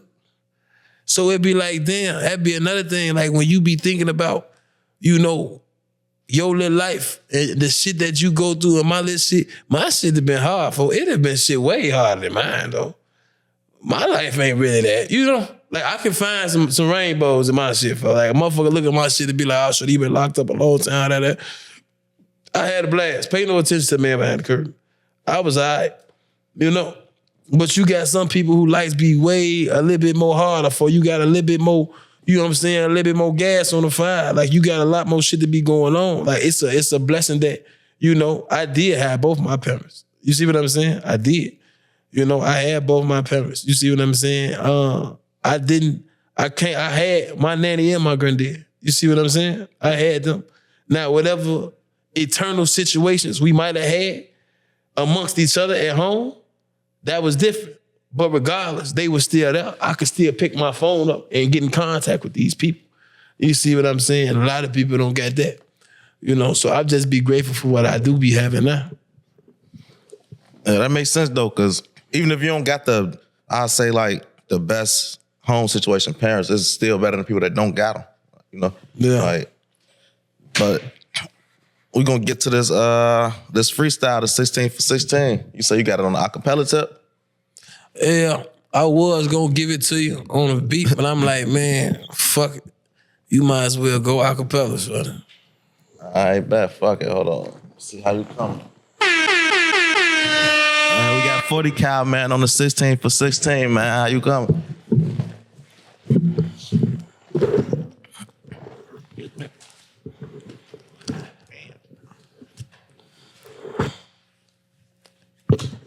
Fresh out the feds, million cash, who the dummy now? Your homies hold you, they expose you, who the flunky now? Black hearted ace, we cold gorillas for that money now. Banana clippers, split your million, who the monkey now? We shining bright till I came home, but it ain't funny now. Left at my pain, right up my chain, but it ain't funny now. If I pin this hot shit on your ass, then who the donkey now? Can't wait to savage rap your ass, bitch, who the mummy now? You want them dead, but let's talk bread, bitch, what the business is. He dished your man them in the gram, but what the ticket is. 200,000, knock him down and kill the witnesses. Throw in 100, I mail them to you like a Christmas gift. You out your mind, you lost your marbles, must be slow or something. All on the net, beat on your chest like you won't go or something. Keep dropping spot gun emotes like you won't smoke or something. Quit all that faking for your fans like you ain't a hoe or something. And Macy quit, you ain't no killer with your capping ass. You probably got that shit from Corky with his ratting ass. Crazy part about this story, his fat ass the killer. A rat that love to put in work, let's call him man Splinter. And keep it cousin out your mouth before we kill your children. You quick to say rest in peace Slim like you don't know who did it. That back door open, better close it, boy, I love my witness. I know some niggas turn you over for a quarter ticket, but let's not be malicious, cause everybody vicious. A quarter M get you murked in everybody trenches. I kill for cash, ain't no cap, but everybody witness. Just don't bail out without your mask, everybody snitching. Bitch, I got something to say. Hope everybody listening. Got crucified the way they crossed me, everybody Christians. Thought I had life the way they lost me, everybody missed. Now I got styles in my ceiling, everybody wish they be like 40, rich forever. How we supposed to get them? Let's drop a bag, cross our fingers that somebody kill him. Let's make up lies, say he's snitching when we know he didn't. Let's fuck his bitch and hope she pillar, talk about his business. Alhamdulillah, but still I rise and I rose with the rich. Ain't number rocks off in his, ain't number Glocks off in his ride, we roll with the switch. It ain't no ending till I rise, know the sky the limit. Go murk the witness when we slide, advise you mind your business. I find it crazy and ironic how the word spin. Asked you to be my wife, you chose to be his girlfriend. Got in my bag and read that cash up like a whirlwind. Alhamdulillah, we gonna be rich until the world end. I ain't gonna lie, you just went crazy on that bitch. You know, let the people know how to get up with you on all your Follow me on the platform.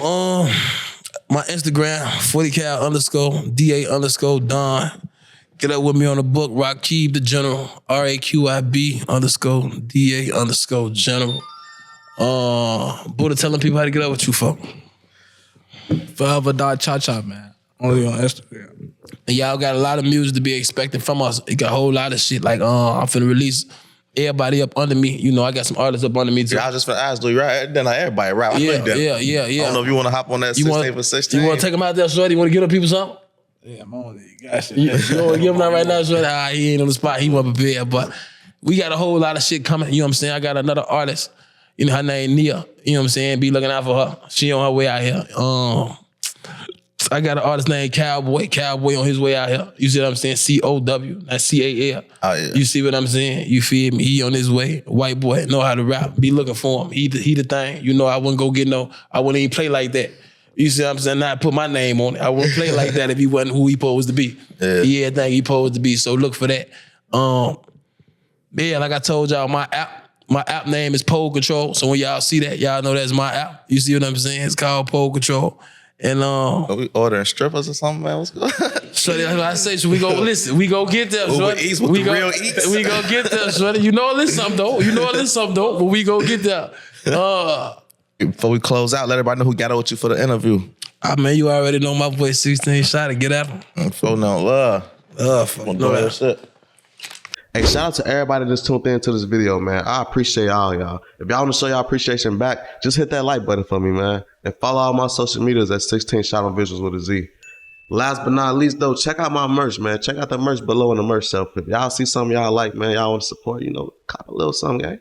I lost it all in the end, gave my heart to a bitch that I shouldn't even fuck from the start. I bought an automobile worth a $250,000 meal, push the buckets, my head in it park. I'm on the yellow brick road, it's a red bottom boots, about to kidnap the Wizard of Oz. Bop in the club with a bright summer night on my neck, nigga, I really dance with the stars. It's such a shame to gain these fuck niggas plans, I promise I'ma keep it honest. I'm really a don, I'm known to pop out with the best, my bitch really